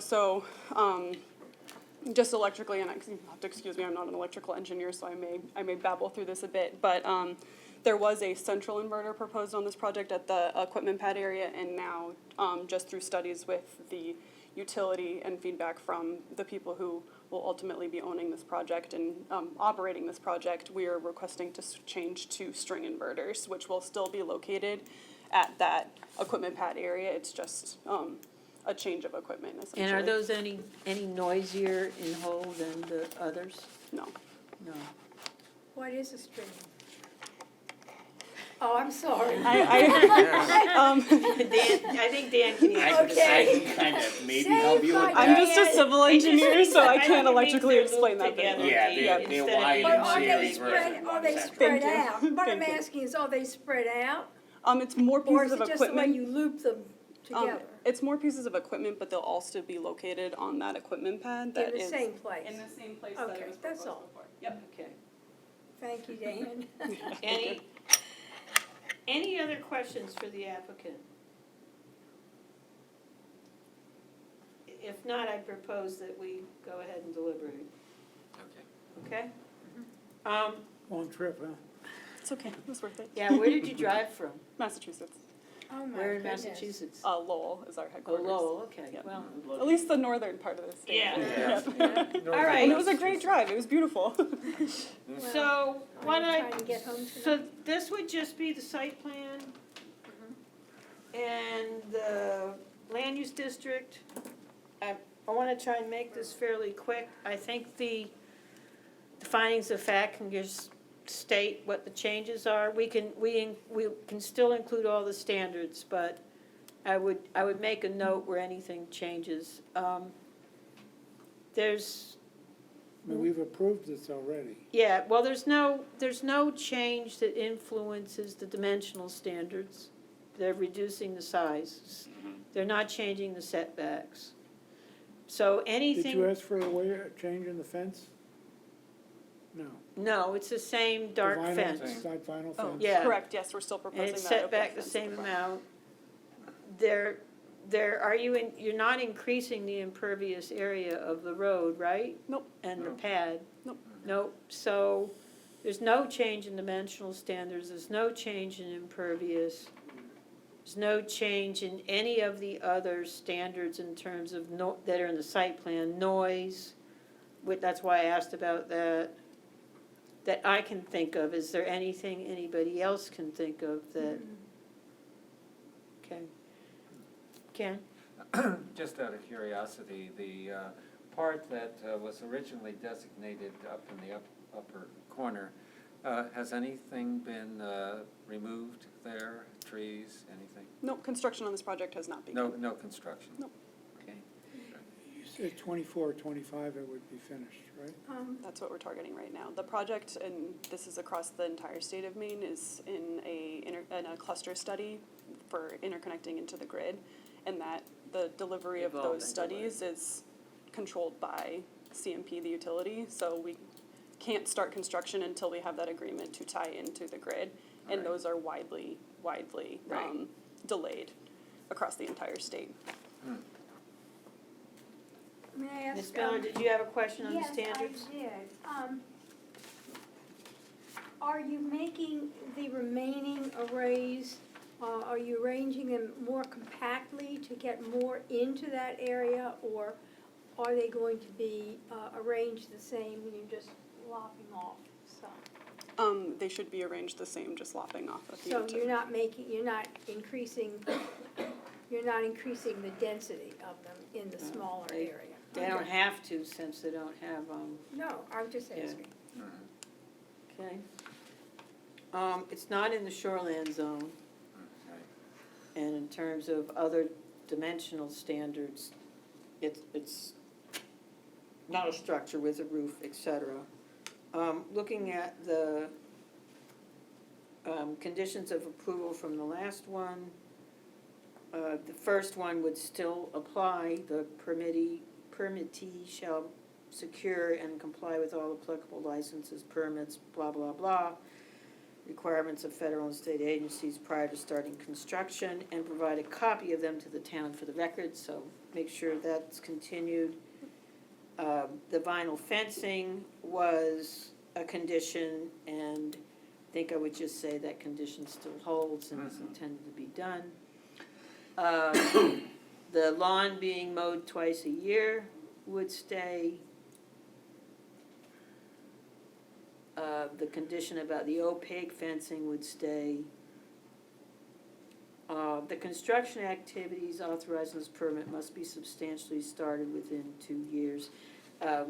They asked for an extension, which we gave them, so my question to the board is, are we allowing another 2 years? Because it's an amendment? I would say yes, especially with what's going on with Okay. everything in there. Yeah. Okay, so Country. that'll stay there, but it'll be And 2 she- years from the approval date. In her application, she stated that work wouldn't start till 24, Right, 25. but in case Just in case. just in case. I think it doesn't hurt to extend that the full 2 No, years. no, I agree we should. All right, so with that, I'd accept a motion to tentatively approve the project with the same conditions as has already been stated in the prior findings of fact. Moved by Ms. Miller, seconded by Mr. Harden. Whoop. Sorry, I was just trying to second. All in favor, please I raise was your slow. hand. 5-0. Congratulations, you're tentatively approved. This should be pretty straightforward to write up, but it may not be available till the November meeting, but it sounds like you're not gonna be starting then anyway. Correct. Just wanna Okay, take care of the paperwork. Thank you. thank you very Thank much. you. Thank you for a well-done application. Drive home carefully. Okay. Next on the agenda is, next on the agenda is Cooper subdivision, 6B, North Bridgton Road, map 21, lot 8.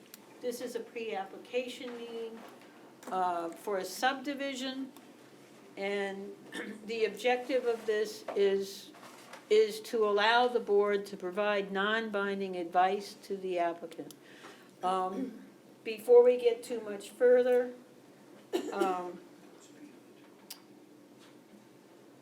does anybody feel they need to recuse, well, actually, we don't have an application yet. A pre-application does have some requirements, and I just want to quiz you. It looks like you provided notice to people within 500 feet? Correct. Yep. And did you provide the sketch plan? Yes. Okay. Yep. All right. So I would propose that for the purposes of this, and that we can proceed. So go ahead and just give us a brief overview All right. of the plan. So I think the first thing, And just I'm not sure. introduce yourself, Yeah, please. so I'm Esther Dodson, Okay. using the new name. Taking some getting used to. Professional engineer at Mainland Development. So I am not actually the official project manager on that. That's Michael Barnes, who's on the screen and is actually away on vacation, but wanted to call in, so I'll do the presentation, but he wanted to watch. And then we're also here tonight with the applicant and our client, Mark Cooper. So he owns the property and has a house there, and feel free to introduce yourself. Madam Chair, members of the board, for the record, my name is Mark Cooper. I reside at 149 West Street in Attleboro, Massachusetts, and own two properties here in the town of Bridgton, one at 596 North Bridgton Road and one at 189 North High Street. The property is owned by myself and my husband, and we built a house there about 5 years ago, replaced an existing dwelling that was there, and the plan before you tonight that Esther will walk you through is what we've thought about for the last 4 or 5 years in terms of different potential development opportunities. I'm not a developer by any means. I'm a nurse, actually, so we came upon this piece of property many years ago and fell in love with it, and my kids have essentially grown up there over the summer, and when we can, we spend a lot of time between there and now North High Street. Okay, Thank you. thank you very much. All right, so first, I'm not sure if the board, you probably received PDFs and Brenda might have made prints, but I do have a couple of full size and some 11 by 17s if you want that. Yeah, that'd be great. So. Do like a full size down here, and then, I don't know how many of these there are, but I'll let you guys. Dan and I can build this out in front of ourselves. That's the same thing. Yeah. Yeah. Yep. I got a complete overview. No, that's the other guy. Yep, that's the other guy. Not. That's big enough. All right, So, again, this is the property on North Bridgton Road, so specifically, we're looking at, tax map 21, lot 8. And in total, this parcel is, just over 67 acres in size.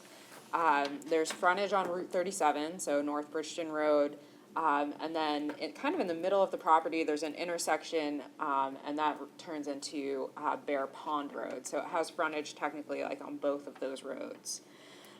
The lot also borders Waterford to the north, so when we sent those notices, just as a note, we did send them to the property owners in Waterford as well. And we'll have to do that when we apply, for the application as well. So we talked about it, but there's an existing home on the property. The lot, it's generally wooded, they've done some logging and cutting there. So there are some, older skid roads and then some roads that do come onto the property. Mainland did a survey.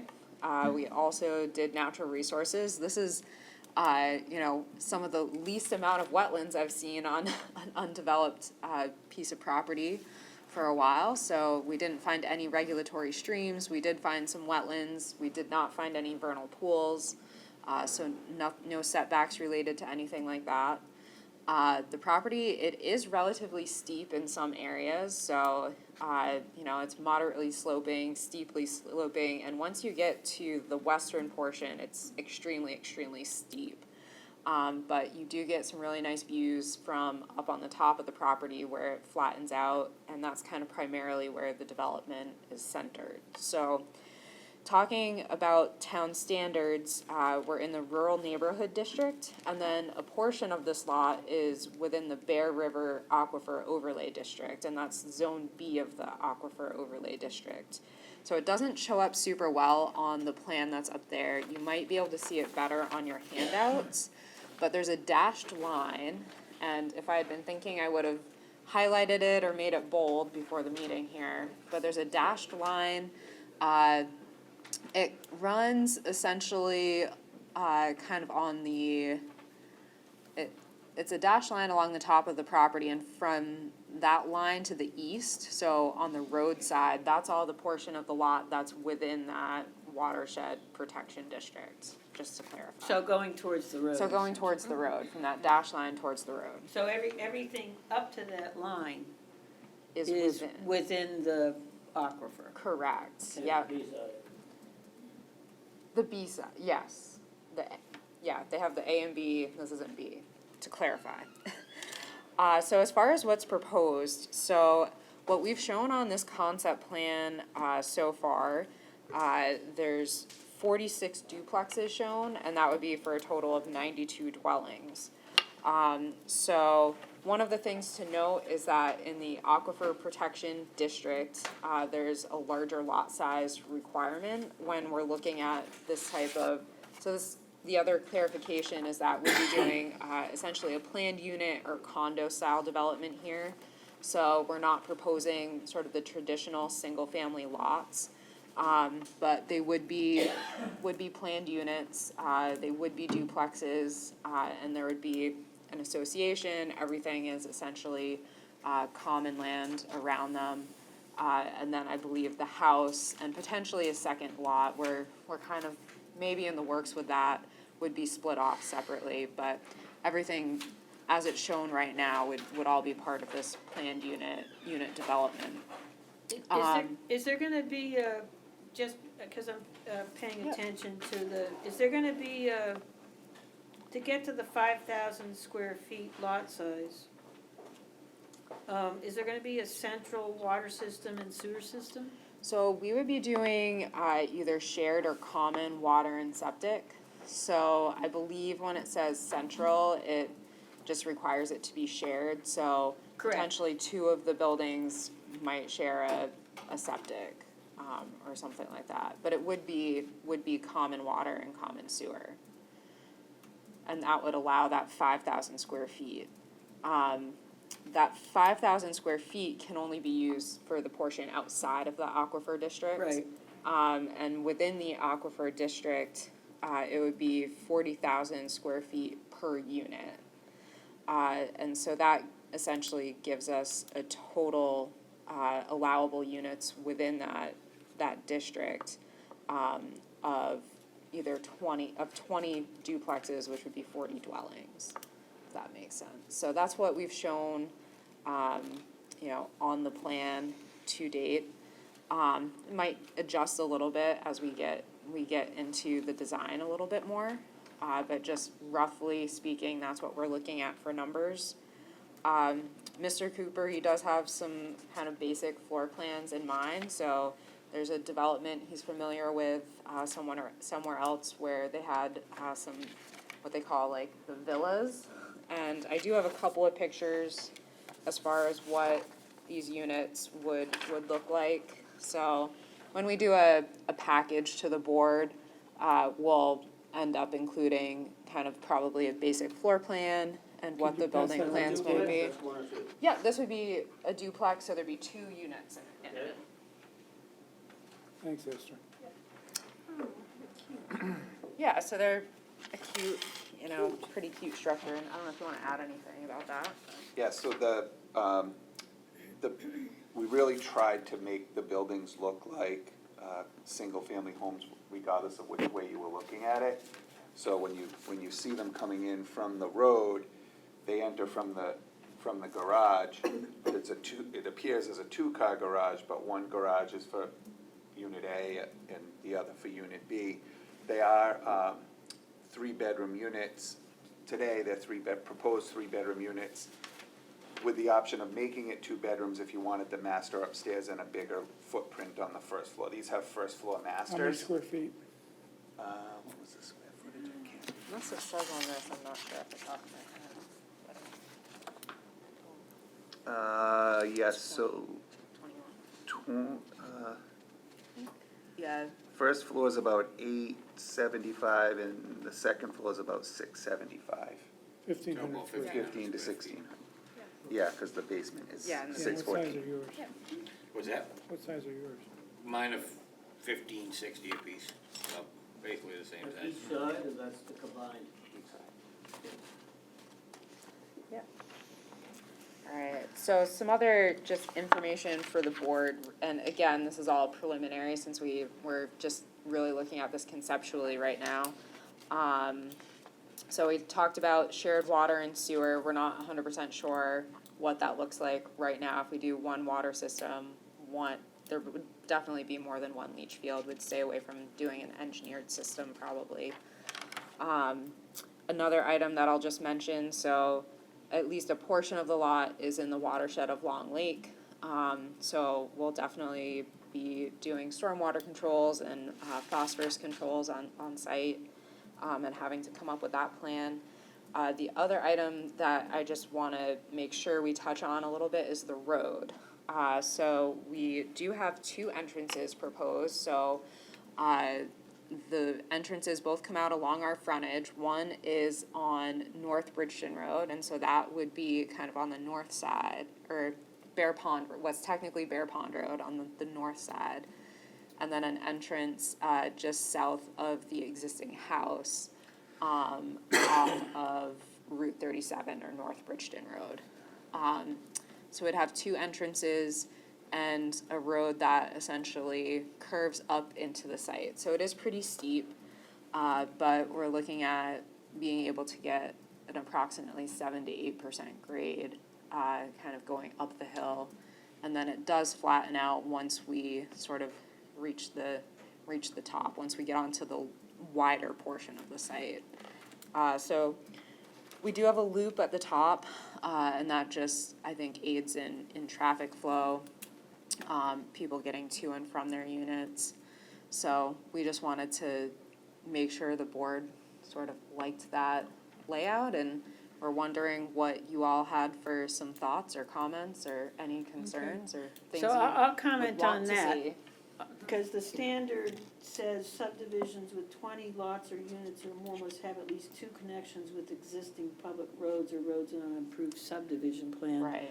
You have 2 connections, but the idea of the standard is to have an escape route, and there's not much of an escape route except for, I mean, I guess there is in a sense, as long as can get out one of those two. I'm just curious, did you think about, I don't know who owns the adjacent property, did you think about it going? No. Okay. Is that, are you Jonathan Carlson? We are just south of it. Okay, so you're Jonathan Carlson? No, that's a little tiny lot. No, I'm Dan Moore and my wife's Nancy Bear. Okay, And we butt up against the whole south side of that. okay. So, but the whole south side has Jonathan Carlson here. No, that's there. We were like from way over here all the way back straight down. So, All right, so. So his lot is just really right here. yeah, that's just the house right there, yeah. Yours is, right? No, that's where the Johnny's live. Carlson. Here, we might cut over like that. I think it might be And cut off. where's your property relative to? The existing house, I believe this one here, The correct? existing house is right here. Yeah. Okay, There we go, I 5 got years it. ago. That used to be Marguerite's and now it's. All right, I mean, This house, this lot, it's pretty hard to get an at the escape south, route, 'cause Yeah. I did approach that owner several years ago, Oh, where the trailer is. where the camper is, Yeah. out front. Yeah, it was another Bisbee lot. The gentleman lives in Plainville, Massachusetts, which happens to be the neighboring community. Yeah, We it live in does. Massachusetts. And so I did contact him, spoke to him a couple of times over the phone, met him in person when he came up once in the summer, and he wasn't at that time interested in selling the property. But we could always approach him again, but I anticipate the same yeah, I was answer I got thinking the last time. more like something that went up the hill a little, that you could escape a little sooner, but, Yeah. you know, it's a, let me ask the chief, We had actually sent it to Brenda and to the Okay. fire chief ahead of time to get some thoughts too. How many so. feet of road, what's road length? No, I don't know off the top of my head, Rob. Let me just check something. I think it's around 4,000 feet. yeah, it's pretty big, pretty long, 4,000, so almost a mile, a little bit less than a mile, maybe. 280 miles. So. Yeah. Do you have any comments, chief? Sure. In looking at this, we've really got, essentially, there's 6, as this layout is proposed, buildings that would interfere with use of the road by somebody else if we were there for, say, a fire in one of those buildings. And that's on that, I guess you'd call it the second or the third turn up, between the two intersections. Yeah. Kind of, just to be clear, these two buildings, these two, and actually it would be 9. Between these two intersections it would be the choke point. It would be Obviously, what? A choke point. A choke point as Okay, far as choke point. only having this one exit here. Right. I don't know if this is something that we could consider, but one of the comments I might make is looking at having at least that section of the road maybe a little wider and making sure that it's passable by multiple vehicles in opposite directions. To get from the one intersection to the other, even if we were there operating with, an emergency in one of those nine buildings. I don't know what, I couldn't really tell what the scale was on this. The scale is on the paper I have, but I know when you email them and shrink them and print them. Well, I think because safety and access is a standard, I would really suggest the applicant works with you to get the width that's required in those areas, which is probably more than what's required. Well, that's where it's steep too. Yeah, Yeah. so that's what I would suggest to it. What, the other engineer, what is his name? I forgot. Michael, yeah, and he might, I don't know if he has anything to add, but we did look at trying to do a loop that would, encompass the whole thing and have the 2 entrances and be able to just loop around. But with the grades there, we weren't able to do that all just on the property. Right. So we came up with, you know, what we looked at as kind of the best sort of second option, where we do have the two entrances, which I think meets the sort of letter of the standard if you're reading it at just face value, but also making sure that the largest number of units did have that two-way access, and the majority are on that top loop, so. Who do you intend to market the homes to?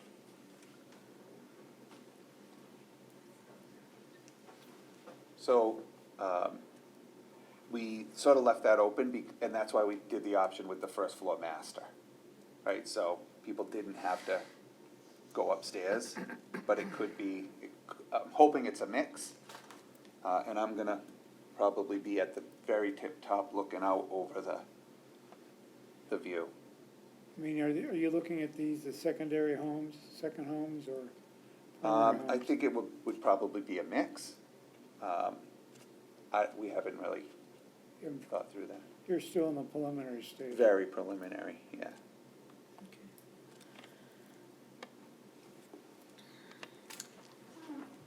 Are Go these ahead, Dee. little symbols, are they building envelopes, or are they, They're placeholders. house lots?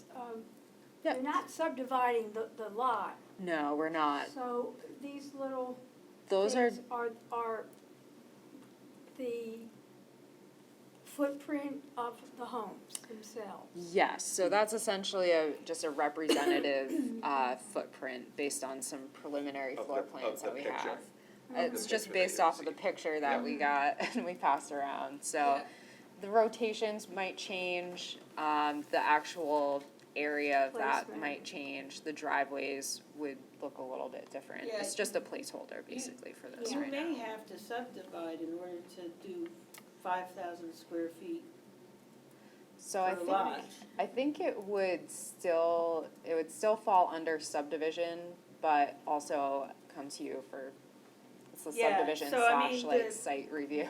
The word is, the minimum lot size for lots served by both a central water system and a central sewer system may be reduced to 5,000 square feet, which wouldn't apply in the aquifer district. So, in order to have a subdivision, I think you're gonna have to do that. You're I think gonna that have to there's- subdivide those lots into the, I think though that, in the planned unit development, if you keep reading, I think it refers back to being able to use the 5,000 square feet, Yeah, with I the think- density in those lot areas, and that's how you determine like your max number of dwellings, I believe. I think that's gonna be a tough one, because when people buy a home, they're not,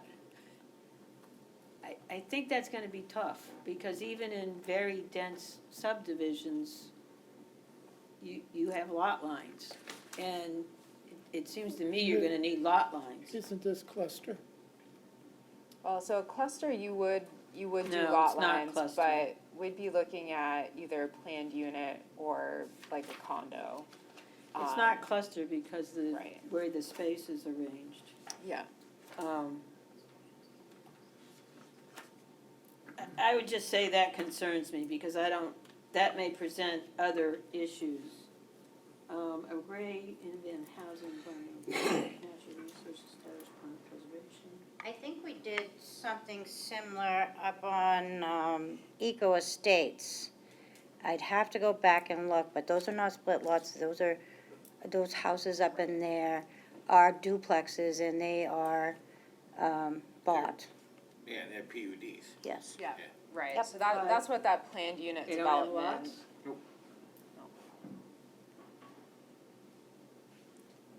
You buy the house, Right. but not the land. Mm-hmm.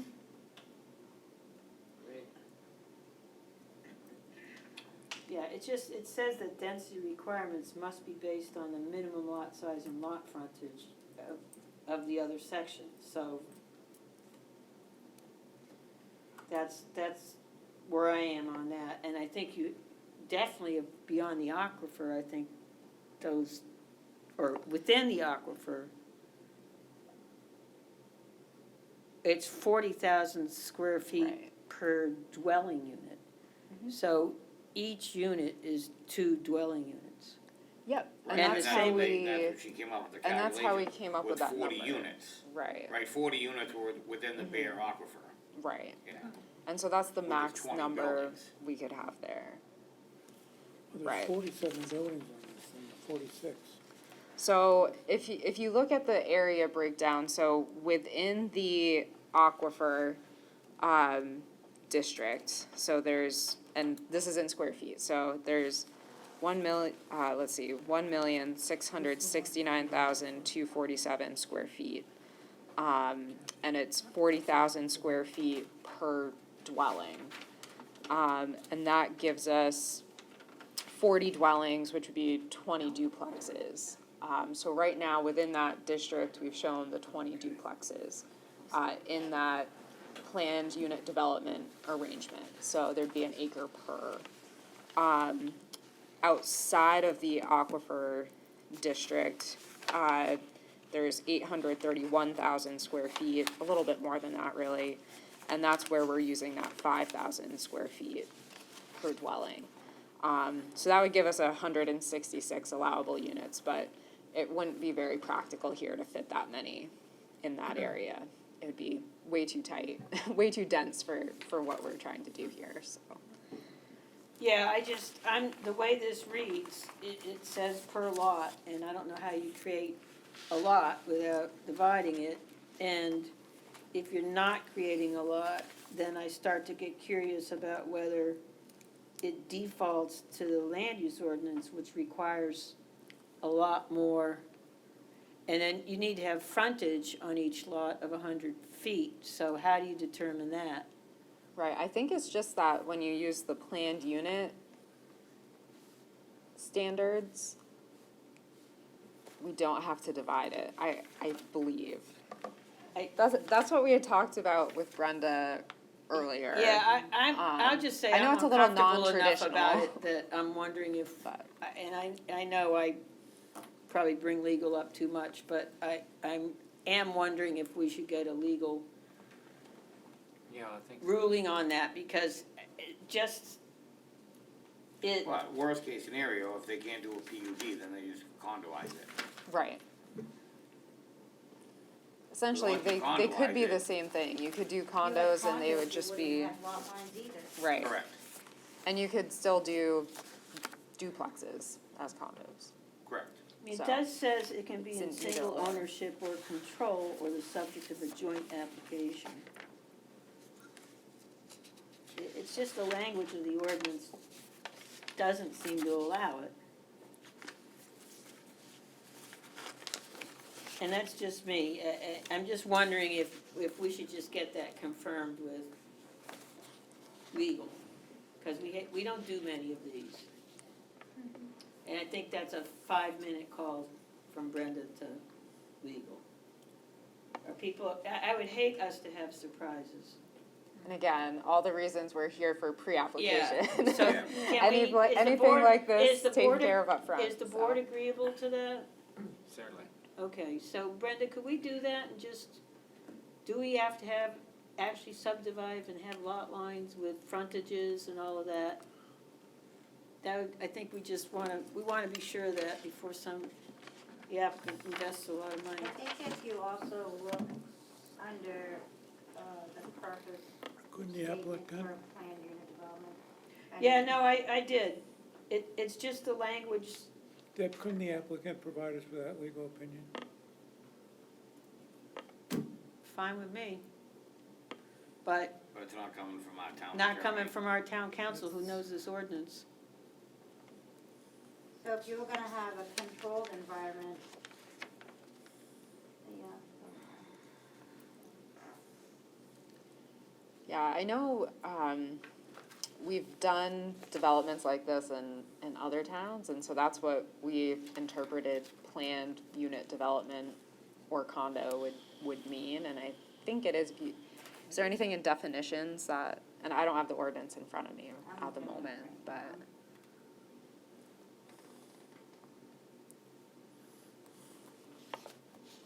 I just think it's a safe thing to do, that's all. It might be as simple as 3 minutes, yes. I mean, Dan has a good point that you could condoize it. Right, like if they come back and say, no, you can't do a PUD, then you just change your Right. plan to a condo association. Yep. And I think it could be either or, to be honest, so. Yeah, I mean, they really It's the same essentially. intent. Exactly, I mean, they come out to be the exact same Yeah. intent.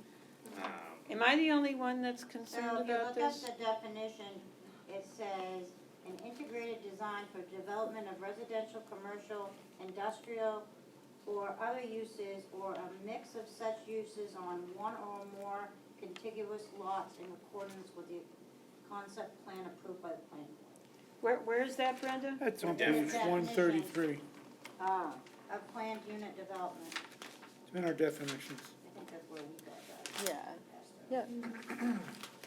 While everybody is stymied, Sure. could you just show Because on my this page might be map slightly which of the different from homes that yours. would be in the aquifer area? Yeah. One or more contiguous lots in accordance with the okay, I'm okay then. The That frontage one. is gonna Okay, default I was going to the in large lot. direction. But, I got but we- it. Would they be larger units? No, Got they it. jam the fuck in. They certainly are. Yeah, I have That's a one right technical here, term. but I need actually. We point to it. Pointing, yes. Yes.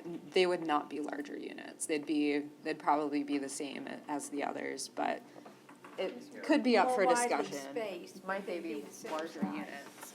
Maybe. Uh-huh. The ones Would we- in the.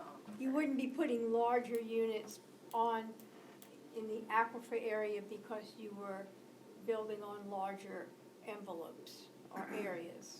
No, the footprint all that be you the see is the same. footprint that Okay, we're they'd gonna, all be the same. yeah. And I want them to be all the same, different, maybe Like a colored little- shutters, different vinyl, different, Like a little village. right. Little And with the, planned what we've community. coined, we did coin the name, the villas with a view, because all of them at the Ah. top have a view. Well, then you have to do it, because you got the slogan, right? Yeah. And you would construct the homes, or you would have various builders, or you haven't gotten that far We haven't yet? gotten that far, we've started some preliminary discussion, Uh-huh. but the cost of construction goes this way every day, and so it just may be, initially we had intended to, but I don't know if we're gonna be able to do that. But you may just have an approved plan and variations on the plan, it could be built by. Right, but I'm gonna anyone. be in control of what happens there. You're the king of the village. Okay. Well, me and the family, So- yes. So other questions from the board on the concept, any concerns with the concept, any guidance for? Estimated, thinking, what are the estimated price of a unit? So, we're thinking 369 to 429-ish in today's, if they were there today, that's what we would sell them You for. said 369? 369 to 429, depending on the view and, Right, okay, The Kathy market. had a question. Yeah, have you started any soils mapping? I mean, 46 septics are gonna take Yep, good so soils. we have, when our environmental scientist did wetlands, he did some borings out there for preliminary septics, and there were passing soils in most areas of the site. There's some places where it's too steep to have a septic system, so there's steep slopes. But in general, like, it looked like soils were good. You know, when we come down to it and get into design and figuring out the water and then wastewater, you know, that could affect our unit count a little bit. But it, obviously, I don't think our unit count will go up, but it could maybe go down by one or two. You're gonna install fire hydrants? So we have Or not sprinklers? discussed fire protection yet. I think it would probably be unlikely we'd have fire hydrants because we won't be on public water. We'll have some sort of common water system for the development. I'm not sure if they would do sprinklers or potentially a fire pond or cistern, something like that, but we'll have to meet the fire protection ordinance, so I'm sure we'll work with the fire chief on that as we're moving forward, so. Can I, say something? Sure, then I'll take my turn, go ahead. Okay, going on with the water runoff things, there's 26 units on the top 200 feet of the property. Oh, can you go to the mic, please? I and can just- use my teacher voice if you want. No, and state name and Okay, address. yeah, my name please. is Dan Moore, my wife Nan Berry and I are the abutters just on the downhill side of the map, okay? I mean, we've been there since, well, 37 years or so. And I'm very familiar with that ridge, I've skied it, I've snowmobiled it. If you look on the contour lines to the left of your map, it just drops right off, about 200 or 300 feet down to the Smith Brook. And if anything fails up in this densely populated top 200 feet, it's gonna run into the Smith Brook, it goes downhill, it comes in North Bridgton by the Academy Beach. So nitrogen, phosphorus, sewage, whatever, it just falls down the hill and then it's into a watershed. And it may not be technically, Bear River Aquifer, but I live on the other side of the road in the Bear River Aquifer, that's just what we deal with. But it's the backside of that has me wondering, because it's very rocky, yeah, there's a view, but it's very rocky, and I don't know how well they can keep that under control. It may need to be scaled back, I don't know, I'm ranting.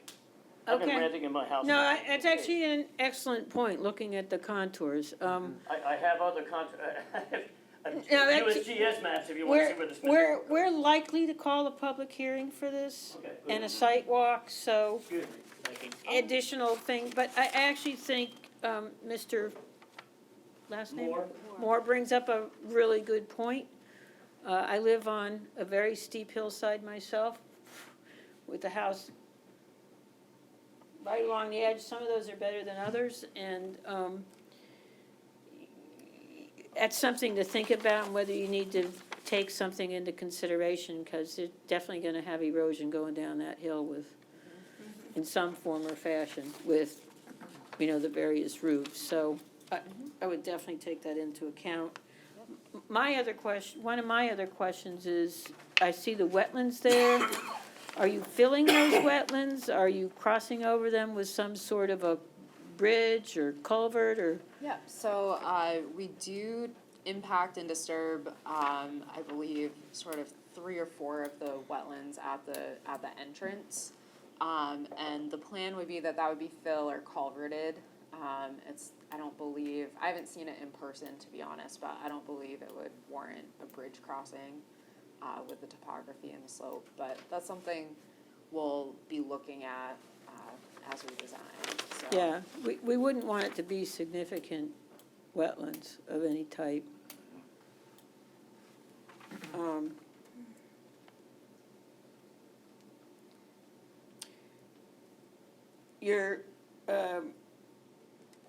You're obviously gonna have to notify Waterford again and, go through all the state things. Yep. Just a note for, Brenda and Laura Lee, the town's going, you may know this already, but the town has to send notice to the Waterford Municipal Clerk Yeah. and their reviewing authority.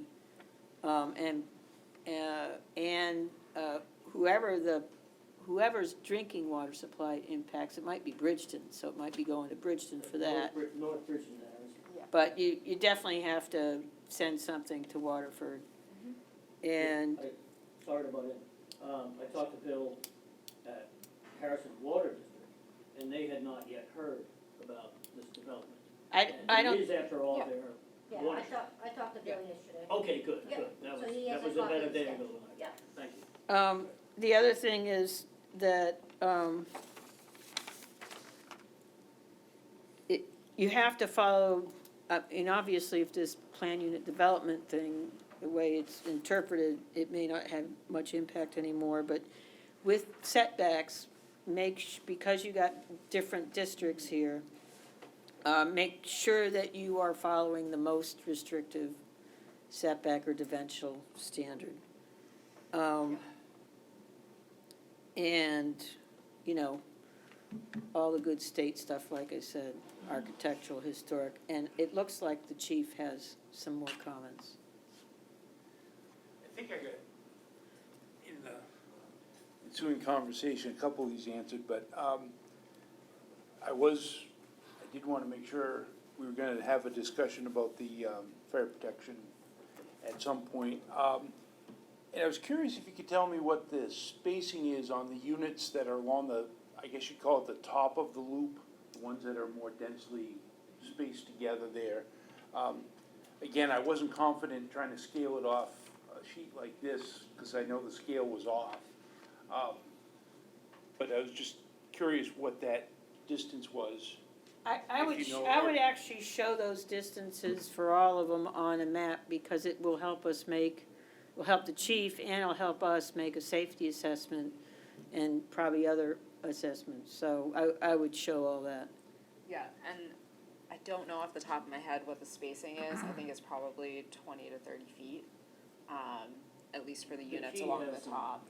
There's some spacing on it, but yeah. Okay. Ms. Day, did you have any input you wanted to share? Not yet. Okay, So ominous. gonna take a wait and see attitude, huh? Anybody else? The only, site-wise, yeah, I mean, there's some questions with the distance and spacings and all that. The only recommendation I would make, I love the architectural drawing that you gave us. But being somebody that does some development and taking care of properties, watch your roof lines. We do live in Maine. You have a lot of like end wall flashings and issues that could potentially be issues, not for us as a planning, I'm just, No, I appreciate that. you know, look at your roof lines. Just because of, I can see potential problems for you in the future. Yeah, I appreciate that feedback, thank you. Okay. I do have one thing. Oh, yeah? One other thing I just thought of is, on the roads, when you submit your plans, I don't know if you're planning on having guardrails or anything that on this really steep might. part, but We I'd might kind of need like to see that, because we have another development with some of that doesn't have that. It's kind of concerning, so we would like to see, I'd like to see that on the plans. Yeah, I think we'll be really interested in the road, the widths at critical points, the slope, that it meets the town standards, or, are you gonna pave it?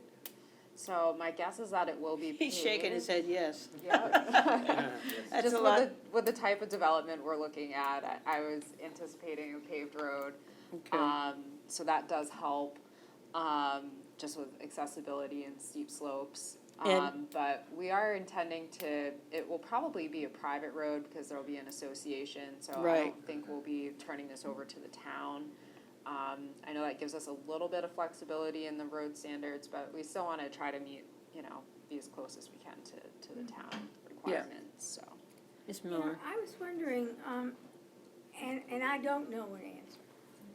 Is there a particular type of surface that you would use on steep sections, grooved road, or not a smooth surface, or something that would improve traction? Because there are a lot of homes that are densely spaced, and then it's not a flat surface coming down. Yeah, so I I think. was just wondering, I don't know what the industry standard is for steep roads. Yeah, the steepest portion will be, and I'll come up and sort of show you. Will essentially be from like this intersection down. Once we Right. get up here, we're a lot flatter. So What's if the they're in a grade? hurry to get down. in What case we'd of be a- looking at is potentially increasing the road width a little bit, That was a good suggestion. and things like that. So one, it sounds like it would potentially be a requirement, in order to sort of waive the complete loop, entrance. But that would also help with plowing and snow removal and things like that. It doesn't look like it looks like the maximum slope is close to 8%. Yeah, so we're not. But not over it. Right, we're not Okay. talking about doing a 15%, like, Okay. straight up the hillside Yeah, I think the or anything ordinance like is that. in the range of 8 or Yeah. maybe 10. Yeah, I think Okay. it has 10 as the max and an But average there's of a 7 length or 8. length with the 10. Yeah, so just, I would pay attention to all those types of dimensions. And with your stormwater, making sure there's adequate swales and, could have a, Yeah. yeah. It's been a crazy summer for anything to do with Yeah. stormwater, so. Absolutely. Come on, Okay. get another 2 to 4 Saturday. Yeah. Yeah. But we haven't had any for 9 days or so, Right. 8 days. It's a new Okay, record. so I propose, unless anybody has any other pressing concerns or recommendations relative to subdivision standards and those sorts of things that we're gonna be evaluating, that we let these folks go. Okay? Thank you very much for bringing Yeah, this thank to you. us. It's always very helpful to have this. Thank you very much. And I'll let you It's have, up to you. I'll let you have this back for now, because you're gonna be, yeah, so I'm just gonna give it back. And, For me? and before you leave, Esther and Mark, do you have any questions for us? I don't look at these things from I think one week to another. my main question was on the road. Yeah. Me So too. it sounds like we've gotten that worked out, or we'll be able to work that out. Okay. But did you have anything? No, I don't think I have any. We intend to come and retire here, so I wanna be able, I want this subdivision to be nice. I wanna live there. My kids are gonna hopefully own the maintenance company to run the operation, so. I'm good. I wanna be thoughtful about how we do this and keep moving it Great. forward. But we need the housing, even if some of it is seasonal, hopefully some of it will be permanent, because we need That's the what housing. I'm hoping for, a nice mix. Okay, all right, great, thank you. Thank you. Thank you. All right. Next on the agenda is to adjourn, but before we do, could those of you that haven't signed up for a training session, please sign up? We need to do it once a year, so we need to sign up for something. Is that right, Laura Lee? On the training? The training is supposed to be, Once a year? once a year for one of them, like the one we have on I can't talk today. On the thumb drive, yes, thank you, that's why she's Okay. wrong. That has to be done once a year, but we do also, I think it's only required, If you're to new? do, if you're reelected or new. So we need to, if anybody elected was officials. recently reelected, Not me. oh. Oh, I don't Next year. have to do it. You and I are up Um, next year, Dee. But what I would ask is that if you're not gonna do Bowing one of out. these trainings, just, would you write down on there that you're not signing up for one, so Laura Lee knows? And I we mean, I do think have it's to very- watch the prior video training. And I do think it is beneficial for people to watch it every year. I mean, I know for myself, every year you go, you kind of get something different out of it.